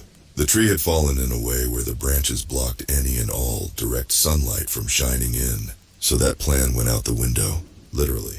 However, it was still a viable escape route, seeing as there was plenty of space for a person to crawl out the window and make it to safety. But there wasn't much time. That tree was basically a giant piece of kindling. "Stop him!" one of the vampires shouted when I began tugging at the curtains trying to rip them down. One of the fledgling vampires lunged at me. It was the dude. I let him tackle me. If I'd dodged, then he would have gotten a clean shot at Gloria, who was still unconscious. I could handle a blow. I did have an ace up my sleeve after all. The deranged fledgling started trying to chomp down on my neck. Clearly he hadn't gotten the memo yet. Wanting to make sure it wasn't a fluke, I flicked my wrist slightly, envisioning what I wanted to happen. That similar buzzing sensation washed over me. He went to move, but couldn't. He grunted again, but was physically stuck. It hadn't been a fluke or an off chance at all. I really could take control over vampires just like Nate. In the chaos of the battle, I noticed Nate looking back at me before facing his adversary once more. In my anger, I snapped the fledgling's neck. I hurriedly pushed his body off of me, scrambling for my paintbrush and making it look like I stabbed him with it in case someone saw. The undead dead corpse quickly disintegrated into goo, with one less guard and the other vampires starting to get worn down. The human hostages were starting to get a little antsy. I took that as my cue to get back to work. With ease, the thick curtains and rod came crashing down after I tugged it with my food arm. A quick scan of the window showed it couldn't be opened from the inside. All that was left to do was find a way to break the glass. "What's taking so long, Henry?" Emily asked nervously. "Take your time," Nate said sarcastically, dodging another vampiric attack. "It's not like we're busy or anything." "I'm working on it," I shout back. I remember the paintbrush. If I applied the correct amount of pressure and angled it just right, the glass would shatter in one devastating blow. Just as I'm about to, something catches the corner of my eye. A pile of black goo in the middle of the floor. It hadn't been there before. A bubble rose from the substance. Then another. The puddle was growing bigger, taking the shape of something larger. What the fuck is that? I asked myself. They'll rise again at the spot where they first died and became a vampire. They come back. They always do. The fledgling was killed in this room, and I'm guessing in that very spot. It didn't take long before the goop looked more and more like the fledgling I'd just offed. And boy did he look pissed. He managed to get the drop on me, immediately flying towards me. I'd never seen a vampire regenerate before, and it put me off kilter. The fledgling ended up tackling me into the window, where the glass smashed into smithereens. My upper body was hanging outside the window while my legs kept me grounded inside. Well, one problem solved at least. Shit! I screamed in agony as glass tore into my hands and arms. The fledgling then roared in my face as it readied itself to launch a relentless attack on my behalf. "A little help over here," I added, trying to lean as far away from the creature as possible. The pain my body was in felt otherworldly, completely shattering my ability to focus on anything else. Otherwise, I would have crushed the fledgling into oblivion, brought him back, then crushed him again. A sudden blast of fire propelled the vampire off of me, leaving nothing left except for a small pile of ash. I looked over at Emily, who currently resembled 11 in Stranger Things. From the looks of it, she was starting to get a better grasp on her powers. The two vampires that had been guarding the door were stuck in the middle of a large ring of fire. Their only choice was to stay in the circle, or die trying to leave it. "Thanks," I said weakly, as Emily helped pull me out of the window frame, carefully dusting pieces of glass off my clothes. I spit on the pile of fledgling ash. "It's not the first time I've saved you. If things keep going the way they are, then it most certainly won't be the last." She winked and gave me a pitiful smile as she looked at my injuries. "I'll have to clean your wounds later." "Let's not forget who saved you in the first place," I chuckled, managing to stand up on my own 2 feet. "I don't think I have any more fight left in me. Can you take care of the others while I get the hostages out of here?" Emily looked at the large broken window behind me and scanned it. She seemingly deemed it a worthy escape route with a nod before going over and taunting the 3 vampires by the hostages. I checked to see Nate's progress with the big guy. They were still struggling, but the vamp looked to be quickly getting tired out. A couple seconds later, Nate managed to find a weak spot, and the 748-year-old went flying into the ring of fire that Emily had created. Like a strike in bowling, all 3 vampires got knocked into the fire and perished immediately. Nate took a second to collect himself before aiding Emily. Once the hostages were no longer being guarded by vamps, I rushed over to them. It didn't take long to convince them to follow me over the window. They had seen us fighting their captors after all, with Nate and Emily covering me. I brought the horde of hostages over to the window. I wiped stray bits of glass and broken wood off the base so nobody would get cut up climbing through the window. I was just about to start helping people out when one of the lady orderlies asked, pointing out the window, "Who's that?" I took a peek and noticed a feminine figure leaning against the dead bark of the tree. From sheer shock, I was able to mentally grab hold of her. I was not expecting to see the familiar biker chick standing there. "What the?" Harley said, struggling to move. She peeked behind me and saw Nate engaged in battle, not paying any attention to her. Is this you?" "Give me one good reason why I shouldn't snap your damn neck right now," I demanded. Despite the position she was in, she still had the nerve to look smug. She scoffed and rolled her eyes. flashing me a fangy smile. Despite what you might think, not all of us asked to be turned into this. Not all of us want to be monsters. Explain the other night then, I scoffed as bloody flashbacks filled my mind. Harley sighed. I was having a bad day. She squeaked as I tightened my grasp on her. I'm here to help you, idiot. I stared into her undead eyes, trying to gauge the validity of that statement. For all I knew, she was lying to me. I don't know why, but my gut was telling me she wasn't. It was telling me to trust her. I released my grasp over her.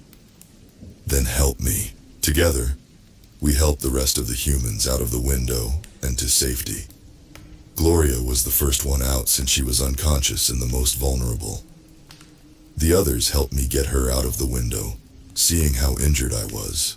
Get them to safety, I told her when everyone was out. Harley nodded, and with Gloria in her hands, rounded up the traumatized humans and took point from there. The sun had set by then, allowing her to leave the shady confines of the burning oak safely. I looked back to see Emily deep frying the last of the remaining vampires. A heavy mix of relief and exhaustion settled over me. Maybe it was the blood loss, or just knowing that the fight was finally over. But I passed out. The stinging sensation of peroxide being poured on my hand brought me back. Once the pain dulled enough, I realized I was in the back of the delivery van. It sounded like we were on the road. Emily was tending to my wounds. "He's awake!" she shouted over her shoulder to Nate. It looked like she'd made a DIY first aid kit out of a few medical supply boxes that had been left in the back of the van. I winced as she dabbed a cotton ball over the biggest cut on my hand. He shouted back, "He's alive, that's good!" A couple of minutes passed as she finished bandaging me up. My hands, arm, and shoulder were all bandaged up tightly. The wounds I'd sustained during the battle were all cleaned and medicated. "Thanks," I said, sitting up. "It should be me thanking you, really," she told me as she packed up the medical supplies. "Thank you for what you did back there, getting me out of that place." "It was no problem," I said, waving my bandaged hand. "Anyone could do it." This garnered a chuckle from her. "Nate," I yelled, "how far out are we from the motel?" "About 30 minutes, he answered. "That's a relief," Emily sighed. "I could use a nap." "We all could," Nate added. I shook my head in agreement. "Mind explaining to me what the hell all that was?" Emily asked. In the heat of everything else happening, I'd totally forgotten I'd promised to fill her in. So it turns out, the three of us were chosen by the goddess of life, Mara, hence why we're called Mara's chosen few, and given these special abilities. Using these powers, our mission is to eradicate vampires, creatures created by the god of death, who wants all of his sister's creations to die horrible and painful deaths because she kicked him out of her garden. Emily scrunched her eyebrows together, creating a confused look on her face. "It's hard to wrap your head around, I know," I chuckled. "I just learned all this too." She took a second to try and process that information before asking another question. "How were we chosen?" "I'm not really sure, but the one common factor is that we all had near-death experiences. Nate was in a car accident and I almost drowned. What was yours?" Emily chuckled ruefully. "I fell off a ladder. I'd been helping my dad do some work around the house and he'd needed me to do something on the roof. A strong gust of wind caused the ladder shake, throwing me off. I fell 30 feet and landed on my back. I winced in pain for her that couldn't have been pleasant. I was honestly surprised to wake up in the hospital," she continued. "I for sure thought I was a goner. Then, after some intense physical therapy, I was able to walk again with a walker. I got to go home and continue healing. Then I was frustrated and in pain during a PT session, and got mad at my dad who was just trying to help. That's when I first used my powers. I accidentally set the house on fire. And it wasn't a tiny fire either. It was this large blaze. Bad enough to get me put in that mental hospital. My heart bled for Emily. She seemed so hurt and traumatized, retelling her story to me. She laughed, trying to lighten the mood. "Way to start my 20s off, am I right?" How long do you think you were in there?" I asked, remembering all this happened right after her 20th birthday. A couple of weeks maybe, months. My mind is all hazy from when I was there, so I'm not entirely sure. Emily, I said softly, grabbing her hand firmly. I didn't know how to deliver the news to her, but I had to. You've been in that mental hospital for the better part of 4 years. You're 24 now. She looked shocked to learn that, as any normal person would be learning, that they lost 4 years of their life. A tear rolled down her cheek. Trying to comfort her, I put my hand on her shoulder and rubbed it gently. Suddenly, she grabbed my wrist. "Talk to me?" she pleaded, staring me in my eyes. "About anything. It'll make me feel better." I obliged her, telling her my life story. I talked about the bar, Marty, Gladys, anything and anyone I could think of. I even tried my best to catch her up on global events she'd missed. After a while, Emily opened up and started telling me more about herself. We traded life stories and experiences. It felt refreshing to see Emily in this new light. I actually kinda knew her now, and it turns out she's a lovely person. "Got any water up there?" she asked Nate. Crackling noises emanated throughout the van, and a second later she was handed a large plastic water bottle. She took a swig, then held the bottle out to me. "Want some?" she offered. I declined. Watching the water slosh around in the bottle made me realize just how bad I had to pee. Emily shrugged before downing more than half the water bottle in a couple of gulps. She must have been really thirsty. I guess having the ability to summon fire at will dehydrates you pretty quickly. The van suddenly rolled to a stop. Nate banged on the roof of the vehicle. "We're here." "Thank God," I shouted as I opened the van's back doors.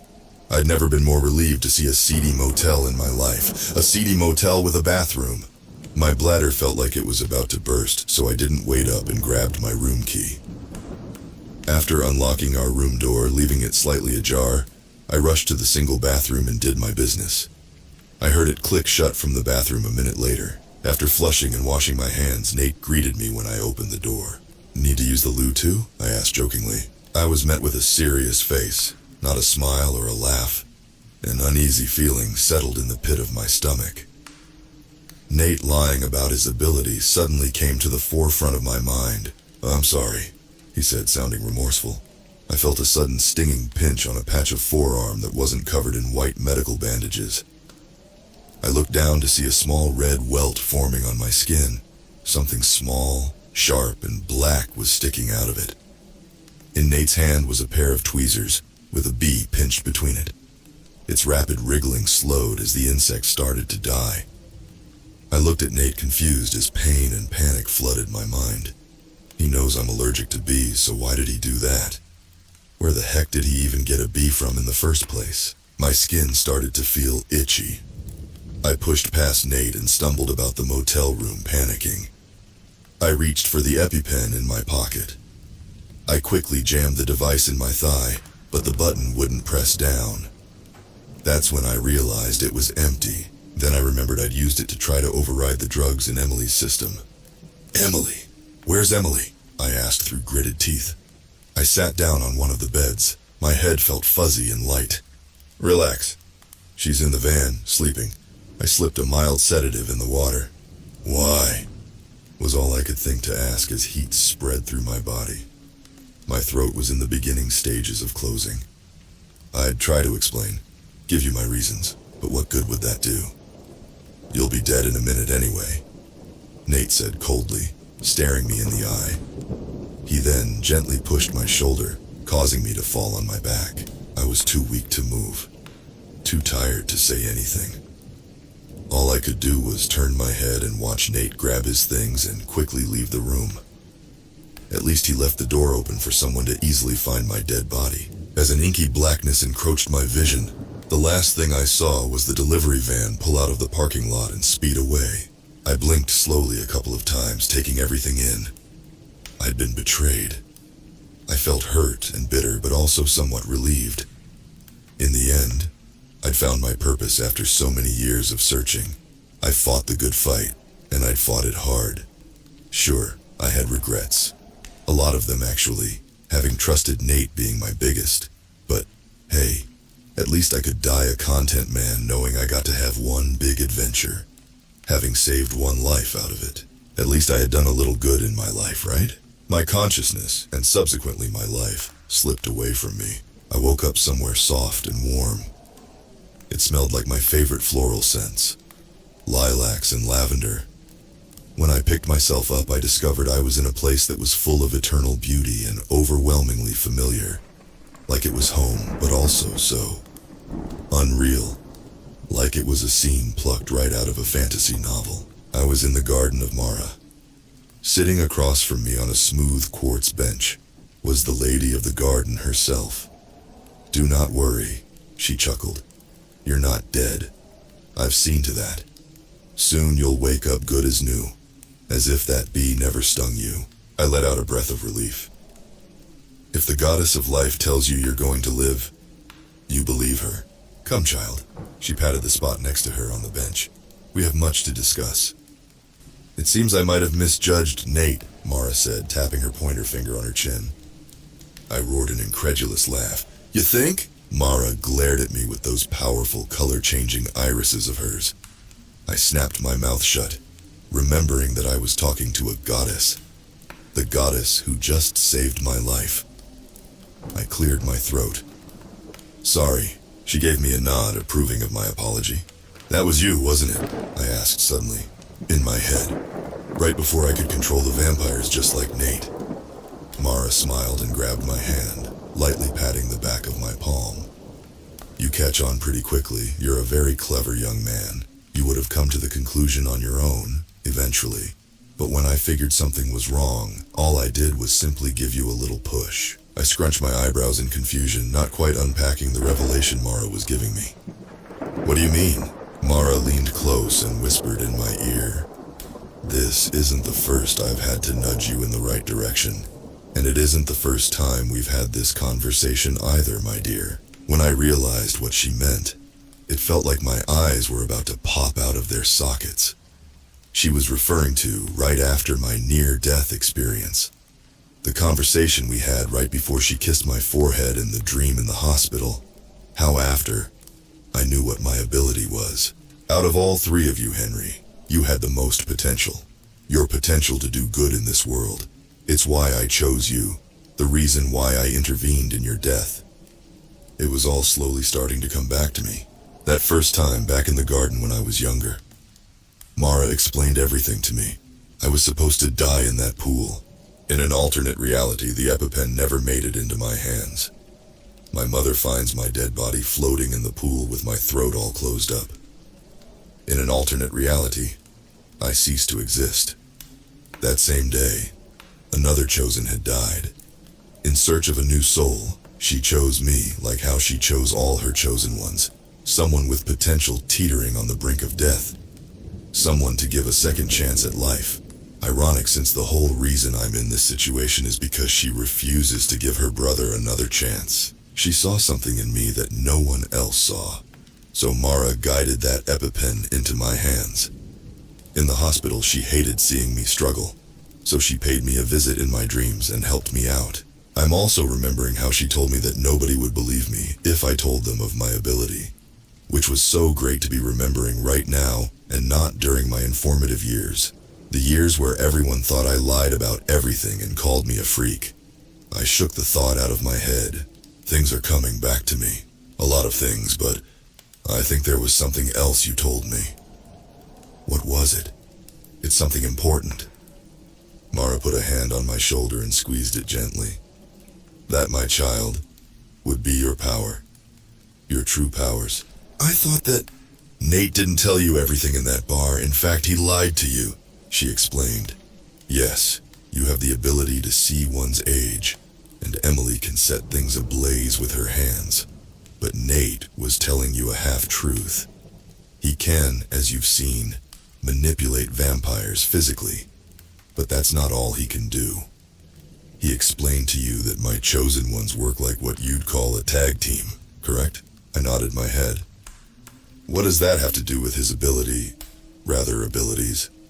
I didn't know he had two. You all have multiple abilities, Mara informed me. Referring back to the tag team example, the three of you each have unique abilities that help you track down and dispose of vampires. Say all three of you were in a room with 30 other people, and one of them was a vampire. Nate, with his sense of smell, can detect that undead vampire. Flashbacks of the numerous times Nate would rub or scrunch his nose flashed in my mind.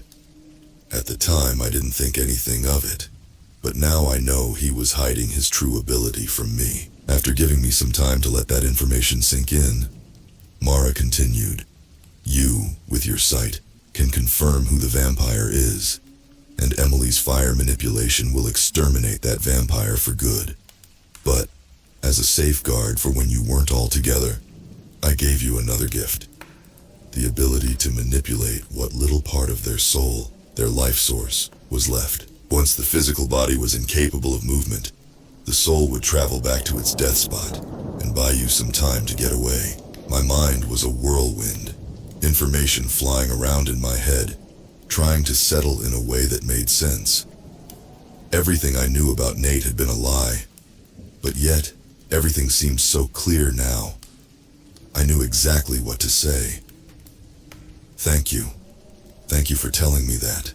You're the first I've ever told of all this to. The first that I've let remember everything."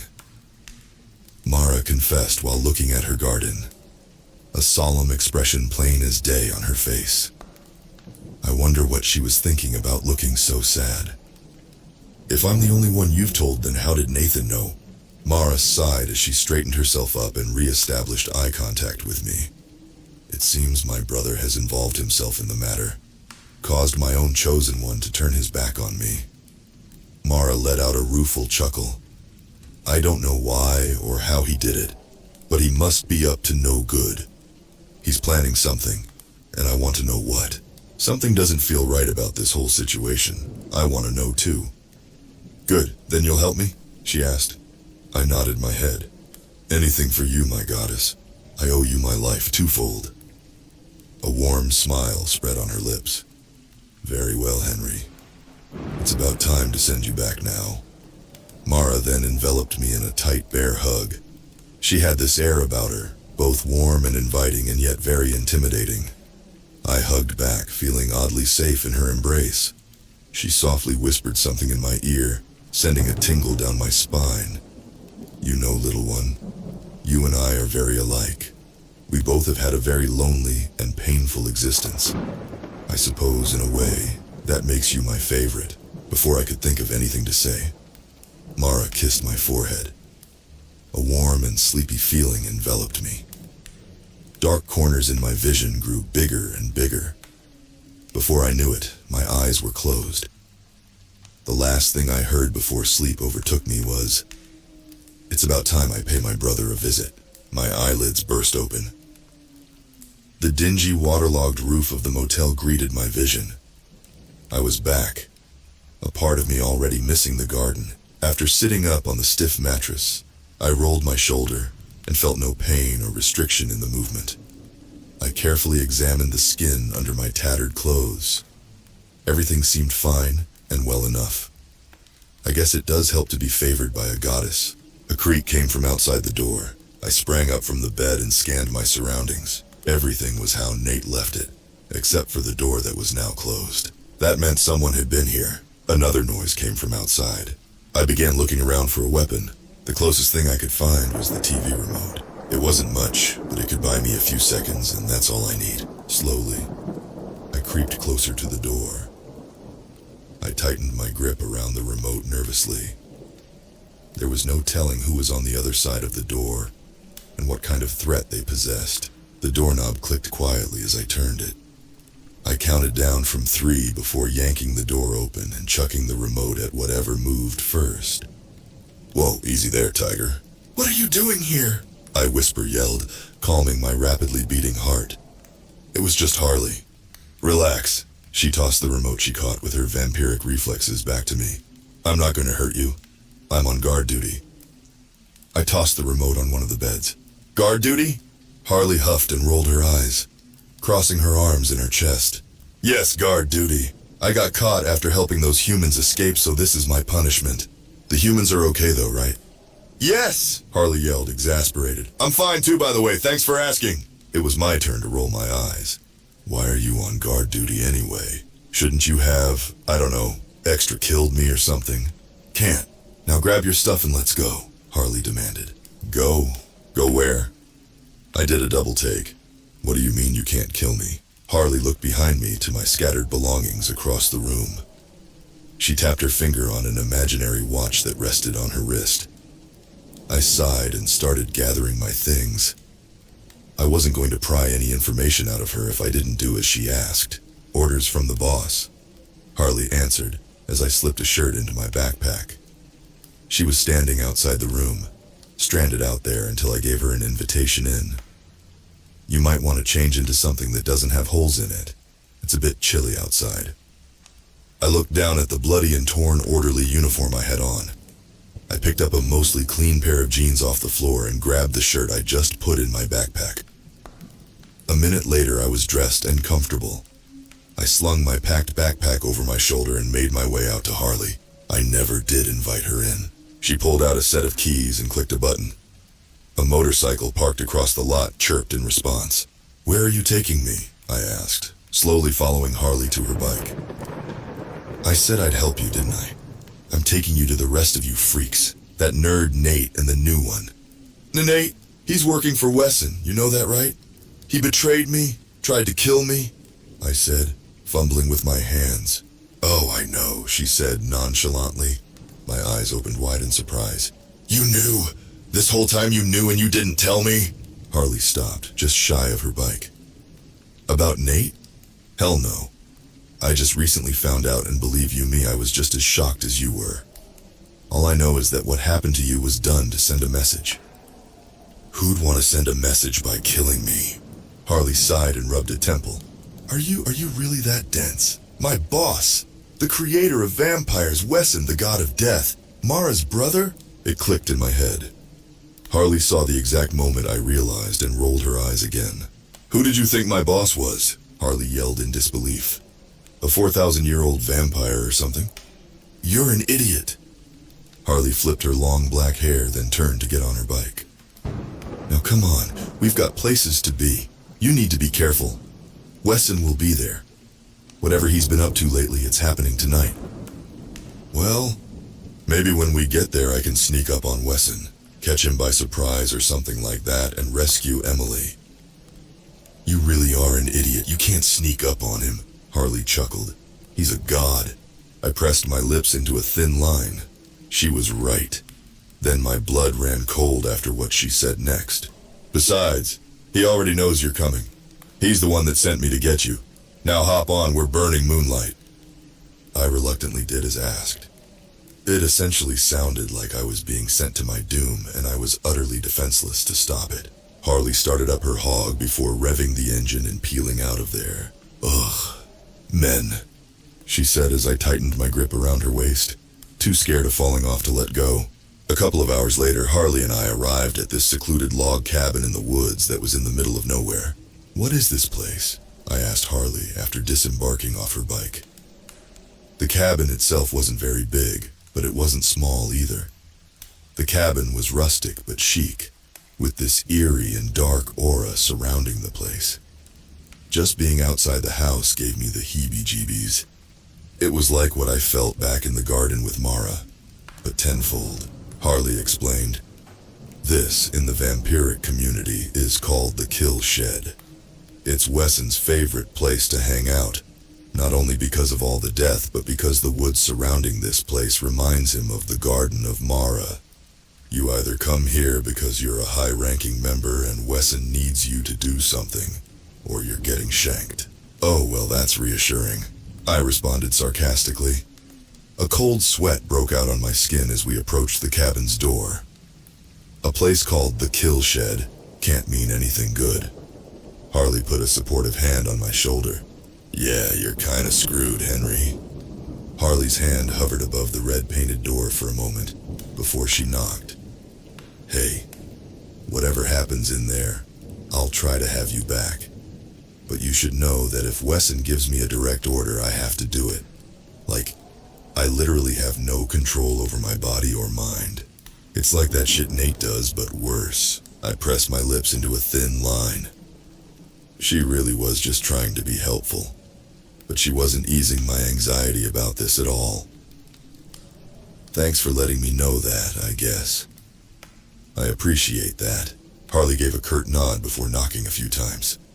A second later, the door opened by itself and an unfamiliar, deep voice shouted, "Come in!" I followed the vampiric biker chick into the cabin. We passed the mudroom and were spit out into the living room. Despite the outside's exterior, it looked pretty modern and well decorated on the inside. There was a fire roaring in the large fireplace where a huge flat screen was mounted above on the wall. There were 2 large white sectionals and a glass coffee table with gold rims. A black to white ombre rug rested beneath it. The kitchen and living room were split by a large bar. The interior of the cabin was very open. Standing in the middle of the room was a tall and pale man. His hair was black and trimmed short. His eyes were a magnificent shade of gray. The man wore a plain black suit with a bow tie. He was handsome and seemed young, looking to be in his mid to late 20s, but I almost fell when I noticed the giant infinity sign hovering over his head. That was definitely Wesson. "Ah, our guests have arrived," he said, opening his arms in a welcoming gesture. Nate, who had previously been sitting on the couch facing away from us, stood when he saw my ugly mug. "You're alive!" My blood started to boil just at the sight of that traitor. I stormed over to him and punched him. Hard. "Yeah, no thanks to you." Nate stumbled back and held his nose in pain. I smiled as a drop of blood fell onto the beige sweater vest he was wearing. He was back in his regular nerdy getup. Suddenly I felt my body go rigid. I couldn't move even if I wanted to. "Tut, tut," Wesson said, as suddenly my body was flung harshly on the couch in a sitting position. "There will be no fights on my wedding day." "Wedding day?" I asked myself. Not completely sure I heard what he said right. A flash of white caught my eye. I turned to see Emily sitting on the couch wearing a white strapless wedding dress. What the hell did I just stumble into? Nate steadied himself and joined us back on the couch. Yeah, I couldn't believe it either. I looked at Harley standing just outside the living room, keeping guard. She blatantly wore a disgusted expression. A similar look to hers was on my face. "I know what you puny mortals must be thinking, and quite frankly, I could care less. If my sister won't let me back into her garden, I'll do her one better. I'll marry her instead." My brain stopped functioning for a second. He wanted to marry his sister, the one who essentially hated him? Then it hit me. Both Emily and Mara have similar characteristics. Their long blonde hair, fair complexion. They even have the same slim but athletic body type. Even I had to admit, if they stood together, they could look like sisters. Emily started gagging, understandably. "I don't want to marry you," she yelled, tears flying down her face. Wesson balled his hand into a fist and Emily stopped crying, reduced to whimpering in fear. "It's either this or death, my dear." "Kill me then!" Emily yelled, jerking forward on the couch. Clearly she was being kept there by Wesson's hand. We both were. The only one not affected was Nate. Wesson actually took a second to consider Emily's wishes, before shrugging his shoulders. "Actually, you don't have a choice in the matter, darling." Emily seemed to go back into the fugue state she was in back in the mental hospital, but this time without the use of drugs. I didn't blame her. Hiding in the recesses of her mind seemed like the safest thing to do at the moment. This was all just so fucked up. He was doing all this for what? Some kind of psychological mind-fuck power move over his sister? A sudden whoosh of wind filled the cabin and a sly smile crept onto Wesson's pervy lips. "Stop this madness at once!" Mara appeared behind us on the couch, closer to the bar. She stormed her way over to Wesson. There was an infinity sign over her head, too. I guess my abilities didn't work in the garden, since it hadn't been there before. Instead of the toga-like gown she'd been in before, Mara was wearing a frilly white jumper. "What are you doing? Release my chosen ones at once!" she demanded. Wesson scoffed. "Sister, I have no intentions to do so. Emily will be my bride, and you're powerless to stop it. If you ever want to step foot in my garden again, you'll cease this foolishness now," she yelled. A flash of hope flooded in Wesson's eyes. With a single snap of his fingers, Emily was back into plain clothes, just a white t-shirt and leggings, and we were released from the couch. Jumping at the opportunity, Emily and I both got to our feet and huddled near Mara. Nate stood by Wesson's side. Wesson now wore a Nirvana band tee and black jeans. Really? I can go back to the garden now? Mara scoffed in disbelief. No! She pointed between Wesson and Emily. What just happened was a step in the right direction, but don't begin to think I've forgotten your treachery. Her eyes burned holes into Nate's soul.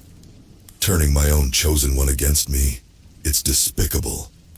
A scowl formed on Wesson's face. He looked pissed. Mara turned to Nate, dismissing her brother entirely. I'm disappointed in you, Nathaniel, truly, said, hurt clear in her tone. I thought we were friends, I added, trying to hold back my bitterness and anger. I trusted you. Emily couldn't even look at him. She just shook her head. You don't understand, Nate shouted, his voice cracking with pain. A tear slipped down his cheek. It's my fault they're dead. My family is dead because of me. Emily covered her gaping mouth in shock. I, on the other hand, was confused. I thought they died in a car accident. Mara just gave him a pitiful look. They weren't even supposed to be on the road that night, he explained, nudging his glasses to wipe away a tear. I was at a party and people started doing drugs and drinking. I didn't feel comfortable at all and the friends that took me were in no condition to drive. So I called my parents to come pick me up. My little sister had been restless that night, so she tagged along. If I hadn't begged them to pick me up from that party, if I'd just stayed there, if that man had just pulled over to get some sleep, then maybe they'd still be alive. Oh, Nate, that's not your fault, Emily said softly, sympathizing with him. He shook his head, refusing to believe it. I had to admit his story did tug at my heartstrings a bit. I was confused after the accident about all the things I could smell. Then I came across a vampire one day and realized what I was meant to do. So I devoted myself to the extermination of vampires after to focus on something, anything, do some good. Then, one day, Wesson came to me and explained all my powers and everything. He promised that if I did this one thing for him, he'd bring them back. He'd bring my family back and we'd be together again. We'd be happy. Oh, little one, it seems my brother has misguided you, Mara said with a genuine pout. She walked over to him and cupped her hand on his cheek, brushing another tear away. She then glared at her brother menacingly. He can't bring souls back from the dead, only reap them. Nate's face paled. But he said he could bring them back. You said you'd bring my family back. His shock turned to rage as he charged towards Wesson, the god of death himself. Thank you for everything you've done, Nate. But unfortunately, it seems that your services are no longer needed, Wesson said coldly, flicking his wrist in Nate's direction. Just as he got within a foot of Wesson, Nate's body suddenly collapsed to the floor. His skin went pale and cold, his limbs stiff. Nate! Emily cried, running to his corpse, vigorously trying to shake him awake. Are you all right? Wesson chuckled and covered the side of his face while pointing at Emily. Not the brightest crayon in the box, is she? What slim pickings you had, dear sister. Coming to terms with his death, Emily closed his eyes and hugged his body. That's it? You just use him to do your bidding, then kill him when he's irrelevant? I shouted in anger. I was still hurt by Nate's betrayal, but he had his reasons. The guy just wanted his family back and I could sympathize. I've had enough of you, human, Wesson spat before waving his hand. Suddenly everything went dark. Quiet. It wasn't cold. I felt nothing. I felt myself fading into the darkness that surrounded me. This giant black void of nothingness. A faraway snap echoed in my ear. Suddenly I was back in the cabin. I blinked a few times trying to comprehend the experience I'd just had. I nearly got my bearings back when I once again returned to the void. Another snap and I was brought back. I felt lightheaded and nauseous. The overwhelming urge to puke engulfed my stomach. Wesson! You can't just erase people out of existence because they annoy you! Mara chastised her brother. She gave me a small smile when she noticed I was back from oblivion. Oh, hush, Mara, Wesson shouted. You're just saying that because he's your favorite little human. He always has been. If it had been anyone else, you wouldn't care. You'd just make another. I ought to kill him just to piss you off. He's just so murderable. You're unbearable, brother, Mara groaned. You're acting worse than when you spread that little plague of yours around. They really do bicker like siblings. This is a new low, even for you, brother. Mara spat, mourning the death of one of her chosen ones. Nate had been the strongest and more skilled between the three of us. You know what's low, Mara, Wesson seethed, giving me false hope. Mara rolled her eyes and stomped closer to her brother. Oh, get over yourself. These are the consequences of your actions. Deal with them. She boomed. Wesson huffed. Fuck it. I'll do you one better, sister. He looked at an imaginary watch on his wrist. The moon cycle's about right. Wesson aimed his pointer finger at Nate's corpse. I broke him once. I'll do it again. Suddenly, a loud crunching sound came from the body and it jerked. Emily flinched away from the body. Another jerk and Nate's eyes flung open. He started wailing out in pain. I mean, it was a blood-curdling scream. Harley, leave them to it, the god of death ordered. Doing as he said, Harley left the cabin and the sound of her motorcycle engine turning on and rumbling away filled the room. Wesson, Mara said testingly. Let your chosen ones kill that, Wesson said, disappearing. Wesson! Mara shouted angrily, storming off after her brother. She took a step, and then mid-step of another, seemingly vanished into thin air. What's happening to him?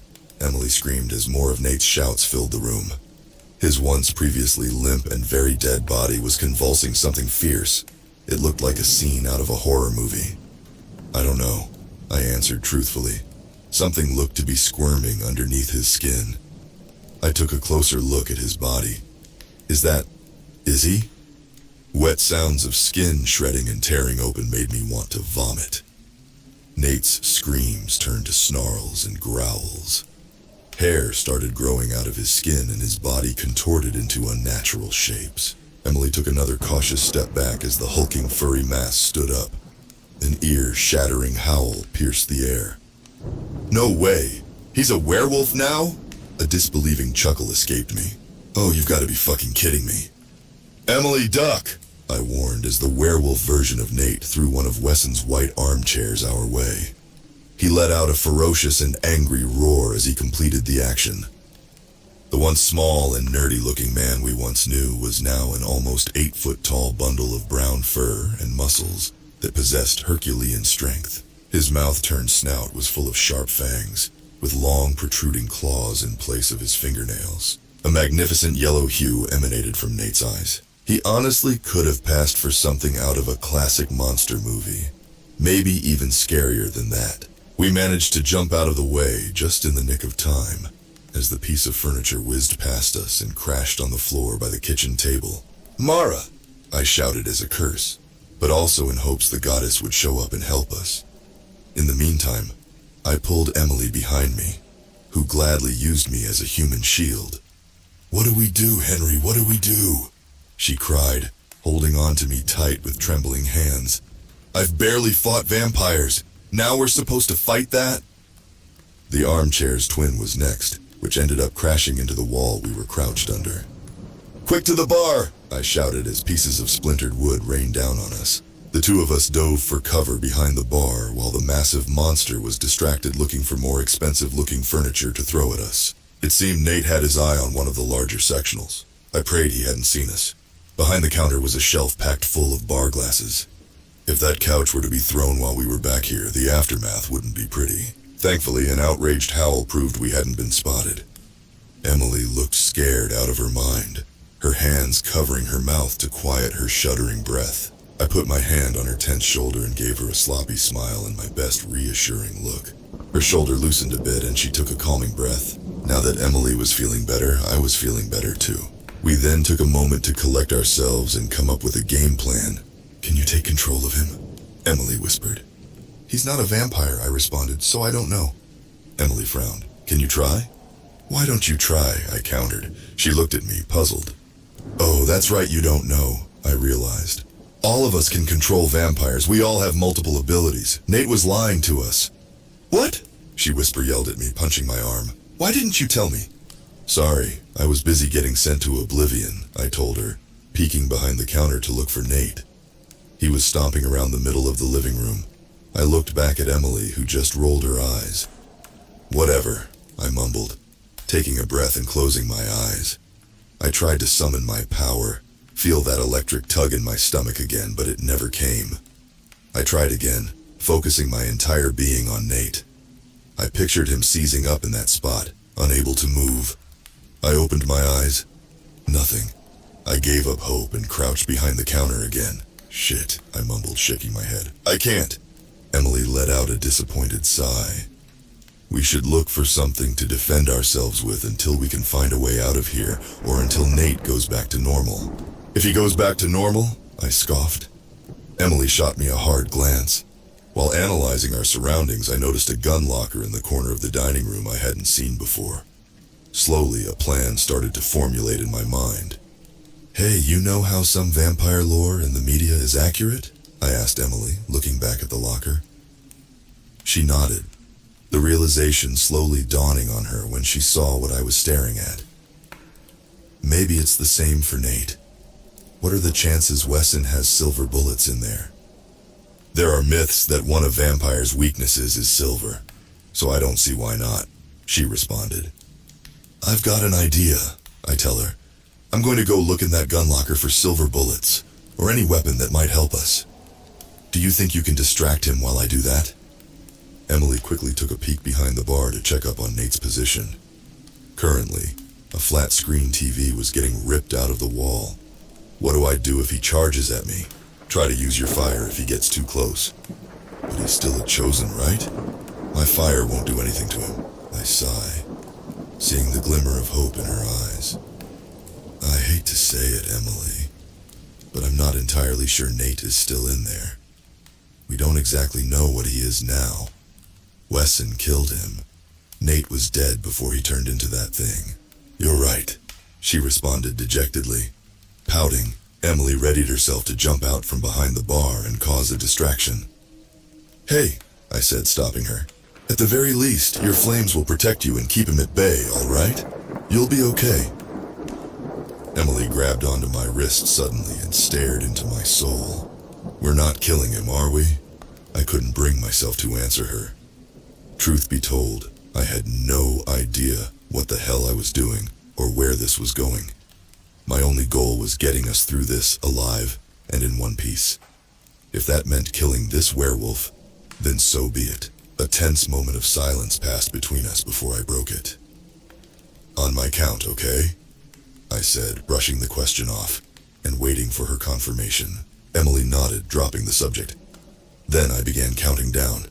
In 1, 2, 3, now! Emily and I both sprang out from behind the bar at the same time. While I lunged for the lock on the single-unit gun locker, Emily grabbed 2 glasses from the shelf and started banging them together. She ran to the opposite side of the living room to give me as much space as possible. Clink! Clink! Hey, I'm over here, you big smelly mutt! Clink! Clink! Nate had been crouched down on the floor. He stopped gnawing on cords and plastic before angrily chucking the TV across the living room. Emily dodged with a yelp. Is that all you got, Nate? She taunted after collecting herself, continuing to bang the glasses together. Clink! Clink! Nate snarled and rose from the ground, slowly stalking towards his prey. His sharp fangs glinted in the artificial light when he bore his teeth at Emily. Large streams of slobber spilled out of his mouth as he growled menacingly. Henry, hurry up! Emily yelled at me, nervously backing up. He looks pissed. I'm working on it, I yelled back. Not only was the locker locked, the metal door was rusted shut. It looked like the thing hadn't been opened in ages. My hope in finding silver bullets quickly dwindled. I didn't have the key for the lock, and there wasn't time to snoop through the cabin to find it. The lock looked old and brittle, so I figured I might be able to kick it open. But even if I did manage to break the lock, I still needed something to pry the metal door open with. Scanning the dining room, I noticed the table had been set. On top of a smooth white silk tablecloth, fancy plates and china lined the table. Wine and water glasses were paired with every plate. More importantly, there was silverware. silverware that I could use as a makeshift crowbar. I swiped a knife from the table and walked back over to the gun locker. Taking a step back, I wound my leg up, then kicked the lock hard. A loud metallic clunk filled the cabin. Apparently it was loud enough to get Nate's attention. He turned away from Emily and focused on me. "Clink, clink, clink! Don't pay attention to him!" Emily shouted, clanking her glasses together more frantically. "I'm over here! Look over here, you stupid furball!" Her attempt to redirect Nate's attention worked. He roared as he turned back to her, seemingly forgetting about me. "Henry, whatever you're doing, make it quick." I nodded my head as I readied myself for another good kick. Hopefully the lock was old and rickety enough to break in a couple of tries. If I couldn't open this locker in time, there was a good chance Emily and I would end up as puppy chow. I pushed that thought out of my mind and took another step back, but farther away. I ran and kicked the lock for a second time. Again, a metallic thump sounded out, but the clanking sound of glass kept Nate distracted. The sound of metal falling to the floor was like music to my ears.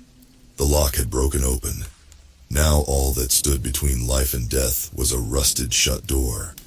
Quickly, I took the knife and tried to wedge it in the door, but the rust was like a sealant. I tried scraping at the rust, trying to carve out a small hole I could use to pry the door open. It took a minute, but I managed to create a crevasse I could stick the knife in. I tried pulling the door open, but a singular knife wouldn't cut it. I ended up bending the metal and it became totally useless. I pulled it out and chucked it on the ground. I returned to the table and grabbed 2 more knives.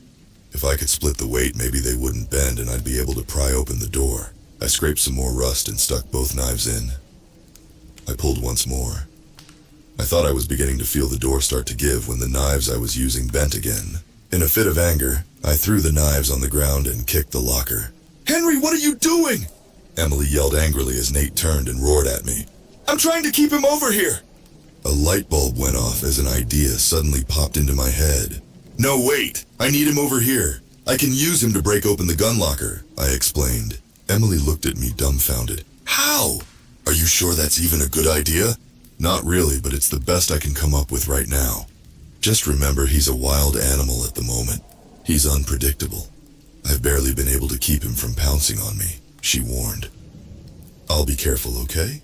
Right now this is our only hope," I responded. Emily gave me a nod of approval. I began kicking and smacking the gun locker, trying to keep Nate's attention on me. If I could get him to crash into the gun locker and knock it down, the force might just be enough to open the door and reveal the contents inside. "Come on, big guy, come get me!" I yelled, pounding on the locker even harder. "Yeah, that's it! I'm over here! What are you going to do about it?" My adrenaline spiked when Nate started to charge at me. Despite my fear, I kept banging and shouting, watching the anger rise in his eyes. I kept goading him on until he was about 2 feet away. I barely managed to jump out of the way right before Nate barreled into the locker. The sweet sound of rusted metal creaking open rang out as the gun locker fell to the floor. Nate, having so much momentum, had flipped over the gun locker and had crashed into the back wall, leaving a gargantuan hole in the drywall. He quickly recovered though, shaking the dust and debris off his fur as he got to his feet. I scrambled to the open locker looking for a gun and ammo. Inside, strapped to the wall, was a pump-action shotgun. Stray bullets and empty ammo packages were strewn about inside the locker and outside on the floor. Unfortunately, none of them contained silver bullets in them. I hurriedly grabbed the gun and started searching for the appropriate ammo. At the least, this mission hadn't been a total bust. Now we had something to defend ourselves with. "Look out!" Emily shouted. I registered her words too late and was caught off guard. The wind got knocked out of me as a clawed fist connected with my ribs. I clutched the gun close to me as I was thrown a couple of feet. I laid on the floor for a second, rolling onto my back, only able to take shallow breaths without feeling tremendous waves of pain in my chest. My ears were ringing, and the world went dark for a second. Pretty sure one of my ribs was broken. The sound of Emily yelling, "Fuck!" quickly brought me back. I rolled onto my side just in time to see her chuck one of the bar glasses at Nate's head. He had been about 2 seconds away from ripping my throat out. The glass shattered on impact, and immediately Nate had let out a ferocious howl. He wiped the glass shards from his fur before he turned back to me.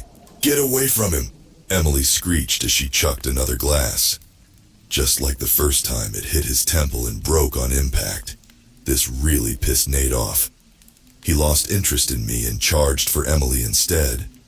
She shrieked and ran towards the shelf for more glasses to throw. I managed to gather enough strength and sat myself up on the floor. I registered the feel of the gun in my hand as the fog in my mind slowly started to recede. "Stay back!" I heard Emily shout as a bright flash of light lit up the cabin. A confused yelp came from Nate. I turned to see a blast of fire shoot out of Emily's palm. Her flames licked Nate's snout and he backed up, confused and scared of the fire. Emily blasted more of her flames at the werewolf, but it soon became evident to us that no damage was being done to him. "Fire retardant werewolves," I scoffed. "Don't see that every day." The full intensity of the situation finally hit me at that moment, and I shook the remaining fog out of my head. Nate soon came to the same realization as we did. While he experimented clawing at the fire and not feeling pain, I managed to get to my feet and started pilfering through shattered glass, shards of metal, and broken pieces of wood for any shotgun shells I could find. Thankfully, I found 4 rounds. I quickly loaded the gun and aimed. Chick, chick, boom! 1 round in his chest. Nate barely seemed inconvenienced. He stopped playing around and walked through one of Emily's blasts like it was nothing. Emily grabbed another glass and smashed it on Nate's nose. Nate roared and slashed at her. He managed to land a good blow on her forearm. Emily scrambled away, holding her bleeding arm in pain, trying to stop the bleeding. A mix of adrenaline and rage filled me. I reloaded my shotgun. Chick, chick, boom! Another round into his chest. The momentum of the shot knocking Nate off kilter for a moment. Back. Reload. Chick, chick, boom! This time I hit his shoulder. Skin and muscle tore off as the metal pellets made contact. His wound healed in a second. The fuck? Chick, chick, boom! My last round ended up hitting Nate in the stomach. This time the blast was strong enough to knock him a couple feet back. Up! Nate landed on the floor by the coffee table. I took advantage of the time he was down to sift through debris to find more ammo. "That was badass," Emily cheered. "If you can find more ammo, we might just be able to get out of here." I let out a hopeful chuckle. Maybe we would make it out of here relatively unscathed. Our good feelings were drowned out by a blood-curdling and outraged snarl that filled the cabin as Nathan picked himself up. He looked around frantically for something to grab and throw. His eyes settled on the gold-rimmed glass coffee table. Being the closest to him, Nate picked up the table and aimed it straight for Emily's head. "Oh shit!" she cried, bracing for impact, knowing she didn't have any time to get out of the way. I had realized what Nate was going to do a couple seconds before he picked up the table and started running towards Emily. Seconds before he started the action of slamming the coffee table down, I barely managed to push her out of the way in time. As the coffee table was flung at me, I shut my eyes tight and braced my whole body for pain. All I could do in that moment was wish for it not to hurt too bad. Suddenly, a familiar electric and powerful feeling overcame me. My body went rigid, then into overdrive. The intense, mixed feelings of energy, anger, and power churned through my veins. "Oh shit?" Emily asked, surprised. I unscrunched one of my eyes to see what was happening. Nate kept pushing down on the table, confused on why the table was suspended in midair and not budging. I let out a disbelieving gasp, even though there wasn't a single doubt in my mind this was me. This was the same feeling I had when taking control over vampires. Only this time, it seemed I could telekinetically control inorganic materials. Where the hell was this power a second ago? A flashback of Mara kissing my forehead back at the garden earlier popped into my head. Then it hit me that she must have blessed me with another ability as some sort of safeguard in case things went wrong. With a confident smirk, I controlled the coffee table and ripped it out of Nate's grasp. I flipped the script and smashed the table over the werewolf's head. Nate was knocked back down and shards of glass rained down on him and impaled him in many different spots. If he wasn't a fast-healing, practically invincible werewolf, Nate would definitely have bled out and died by now. "Hold on, was that you, Henry?" Emily asked, getting up off the floor and cautiously backing away from our monstrous tormentor. "You did this?" "Get away from us," I ordered. "It's about to get real ugly in here." Emily did as I said and ran back into the kitchen right as Nate started to stir. Testing out my new abilities, I imagined the discarded and broken flat-screen TV floating over and hovering above Nate. Then I willed it to happen right as he tried to sit up. Then I smashed it down. Nate's head flew back and hit the ground. He lifted his head off the floor and I smashed the TV down again. The third time, Nate predicted what I would do and annoyingly grabbed the TV and threw it, smashing it into the dining room table. From the sheer force of the throw, the table collapsed onto itself, sending fine china and glassware flying everywhere. He flung himself up onto his feet and cracked his neck while giving me a menacing glare. In response, I cracked my knuckles and looked for a heavy piece of furniture I could hurl at him. Back in the kitchen, it seemed Emily was exploring and looking for a way to help. "Did these knives bend super easily, especially when they were heated in your hand?" she asked, migrating to and crouching over the destroyed dining room table, inspecting the area near where I had discarded the useless knives from the locker. "Really? You're asking these questions now?" I cried, narrowly avoiding getting my hand bitten off. "Yes or no, Henry, yes or no? Please, it's important," she begged. "Yeah, they did, Emily," I answered, using a lamp cover as a shield from Nate's chomping maw. "Good, that's good. I think the silverware is made out of actual silver then." "What? Wait, really?" "Yeah," she answered, examining one of the bent knives closely. "Silver is notoriously malleable and is actually the sixth most ductile metal. If you know what you're looking for, it's pretty easy to spot." I grabbed a couple of bar glasses using my mind and smashed them onto different parts of Nate's body in order to give myself time to get some distance from him. "How did you even know that?" Emily chuckled. "My dad taught me.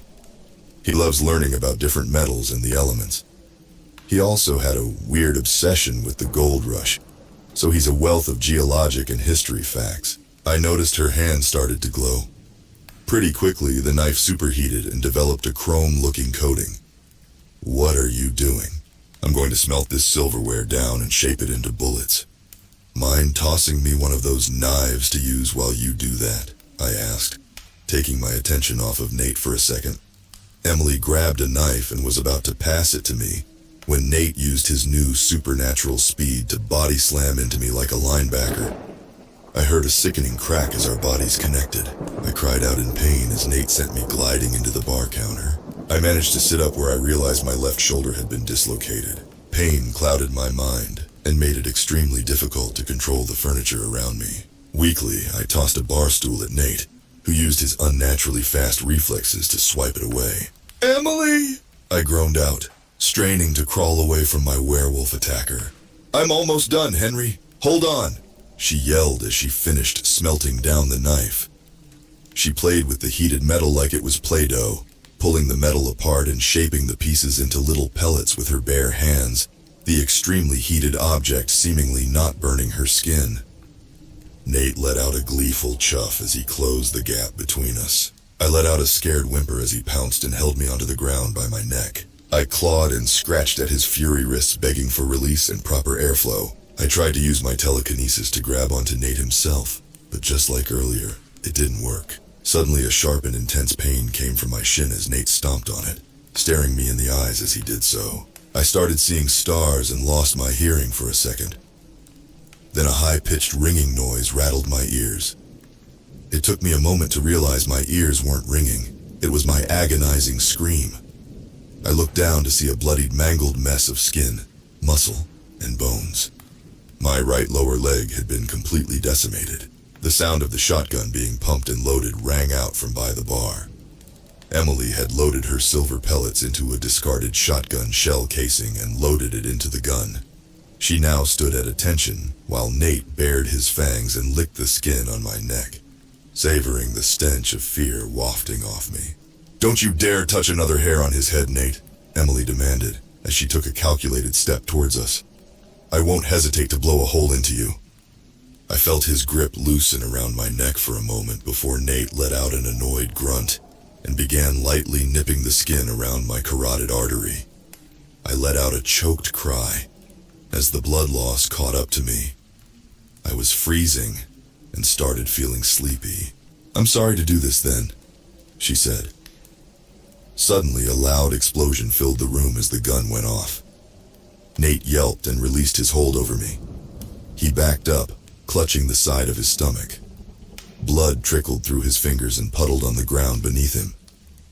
"I did it," she said to herself in disbelief. "The bullets worked." Lazily, I moved my eyes to Nate, whose wound hadn't started healing yet.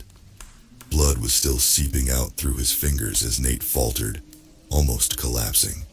He caught himself, though, and managed to keep himself steady. He let out a pained roar as he used his anger as a crutch and charged at Emily. She stood there frozen in shock, expecting him to go down with that one shot. Even with my waning consciousness, I understood how fucked we both were. Emily had only made one bullet and didn't have any more on her. I was mangled to high hell. Even running only on fumes and sheer willpower alone, I couldn't move, much less help her. Even if she lunged for more silverware to use as a weapon, I doubted she'd be able to outrun Nate, even in his injured state. It seemed like all hope was lost. Despite all of our efforts and divine intervention, we still lost. This was it. This was the end. We were both going to die. A blinding white light enveloped my vision. This is it, I thought. Go towards the light. Let this all be over. As the light started to dim, however, I realized it was a light. But wasn't the light. It was Mara rejoining us. Using what little strength I had, I opened my eyelids to see Mara standing between Emily and Nate. She was in a protective stance, shielding Emily. Mara shot her a smile before turning and taking a step closer to her former chosen one. The werewolf Nate growled as the goddess walked on air to get up to his eye level. She suddenly pounced and gently kissed him on the forehead. In an instant he was out like a light. His body began contorting once again, but this time the hair and wolfish features receded, turning Nate back into his regular human self. He laid on the floor, passed out and naked, blood still pouring from his gunshot wound. Mara waved her hand over the gaping wound, and when she moved it, it was like the injury had never been there. The goddess then walked over to Emily and checked in on her. "How are you doing, darling?" she asked, as she healed the wounds on Emily's forearm. "Better now that you're here," she responded tearfully. Mara nodded pleasantly. Emily pointed at me and silently pleaded to Mara with her eyes. She looked over to me and frowned when she saw the condition I was in. "Tisk, Henry," Mara whispered in my ear. "You really do know how to get into it, don't you? You remind me so much of my brother," she hastily added. "But in a good way." She then leaned in close and kissed my forehead once more. The pain went away, feeling like it was only a fever dream. Now, feeling awake and refreshed, I noticed Mara had healed my wounds and all the damage done to my leg. "Thank you," I said gratefully. "My apologies," she said while helping me get to my feet. "I would have gotten here sooner were I not out looking for Wesson. My brother can be particularly hard to find when he doesn't want to be found. Anyway, at least someone is done throwing a tantrum." Mara looked over to Nate's sleeping body. Both Emily and I cautiously walked over to him. "Relax, children, he's not dead," she said calmly. "He is, however, still a werewolf. That I unfortunately cannot undo." "What did you do to him?" Emily and I both asked in unison.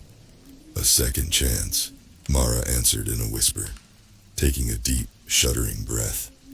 "Something tells me he deserved a second chance. And maybe, in time, I'll be able to give my brother a second chance, too." Mara said nothing else before simply disappearing. Then Nate woke up. He sat up and clutched the side of his head. I'm sure it felt like he had the world's worst hangover. "What happened?"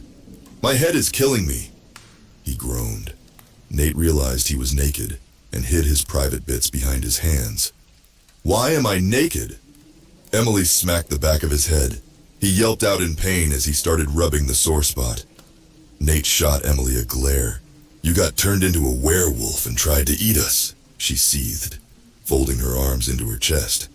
Nate looked to me for clarity. I folded my arms into my chest too. "You were literally about to rip my throat out," I said, gesturing to the destruction done to the cabin, affectionately dubbed the Kill Shed, which in its current state was a pretty fitting name. "I did all that?" he questioned breathlessly. He seemed freaked out, understandably so. Most of it, yeah, I answered. I flicked my wrist, and a glass shard started floating. Nate's eyes practically popped out of their sockets at the demonstration of my newfound power. I quickly released my hold over the object, and it clattered to the floor. Most of it.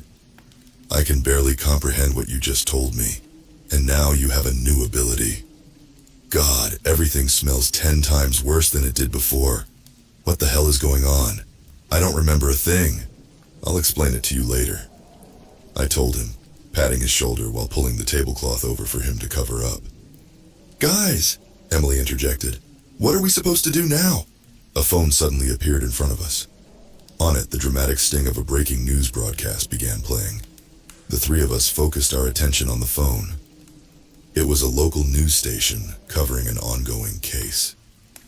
Apparently, in the last couple of hours, there has been a rise in random, violent, wild animal attacks all around the country.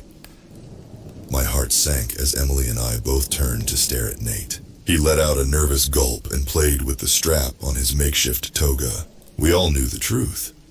Although random, they weren't just plain old animal attacks. Wesson was out there creating more werewolves, more chaos, more of a mess for us to clean up. Suddenly the news report stopped playing and the phone vanished. In its place was a pink sticky note with a message written on it. Help Nate control the wolf inside. And you all know what to do. Mara. A couple days have gone by since the events at Wesson's cabin. Nate's with us, though I adamantly voiced my opinion against it. Emily, however, convinced me otherwise. Not only did she cite Mara's note, but she guilt-tripped me by reiterating how Wesson coldly killed Nate, and then turned him into a monster without his consent. I caved, remembering what Mara said about second chances.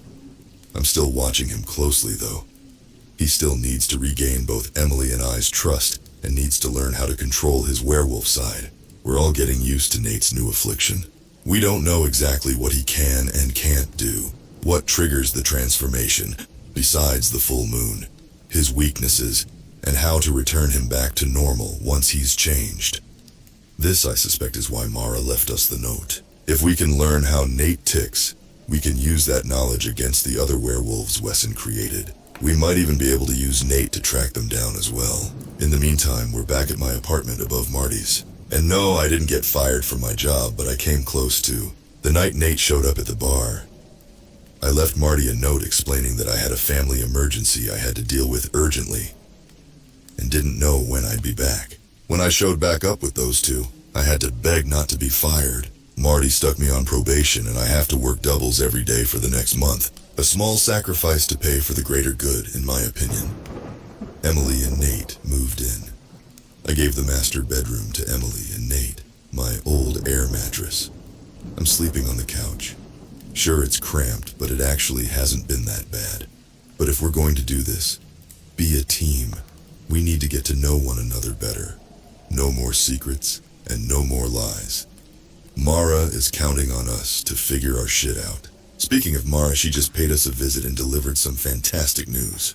I fear my brother has yet again started up his shenanigans, she had said, suddenly appearing in the middle of my living room, glowing infinity sign and all.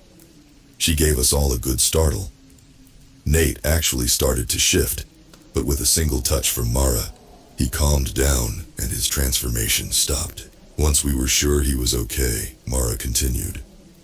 Since his last ploy to get back into the garden failed, in yet another act of defiance, Wesson has stopped his cosmic duty and is refusing to reap souls. What? Emily yelped. Souls have stopped coming to the garden, our goddess reiterated. Nate let out a nervous, almost animalistic huff. So what does that mean? Trying to lighten the mood, I jokingly blurred out, Isn't it obvious, Nate? Zombies. I looked to Mara to validate my joke, but her expression was as serious as ever. Even with her color-changing irises, there was no hint of amusement in her eyes. Wait, you're serious? Actual zombies? My smile dissipated. I'm not sure, Mara answered truthfully.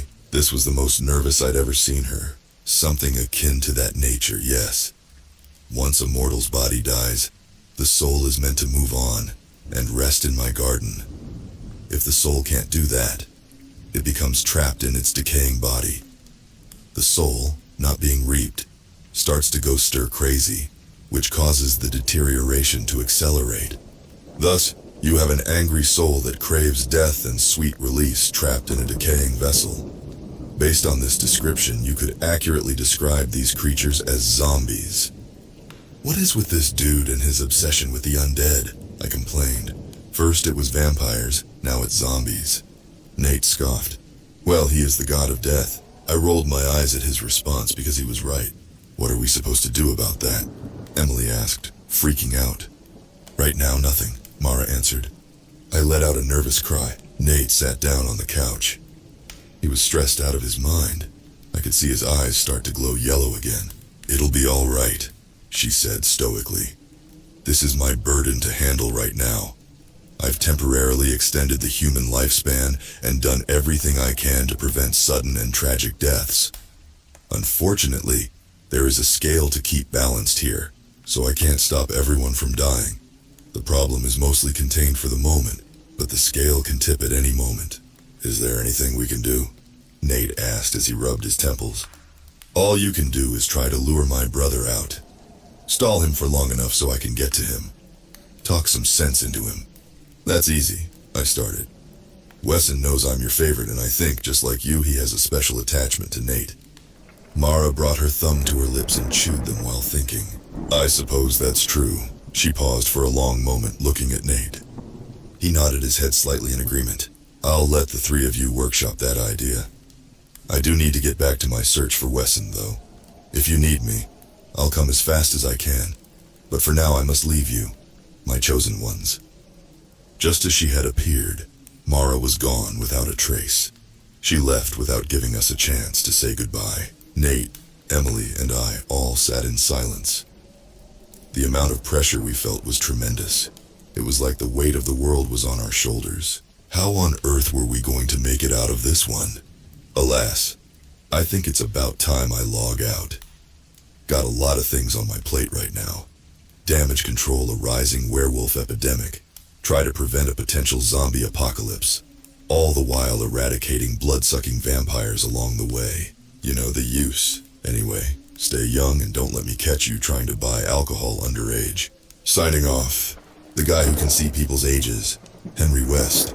Thank you if you are still here and enjoyed this great masterpiece by Espions Athenaeum. Please be sure to check out author other works also. Reddit profile link in description. For an endless stream of spine-tingling stories, make sure to subscribe to our channel. Your support means the world to us, as it takes a considerable amount of time and effort to craft these eerie narratives.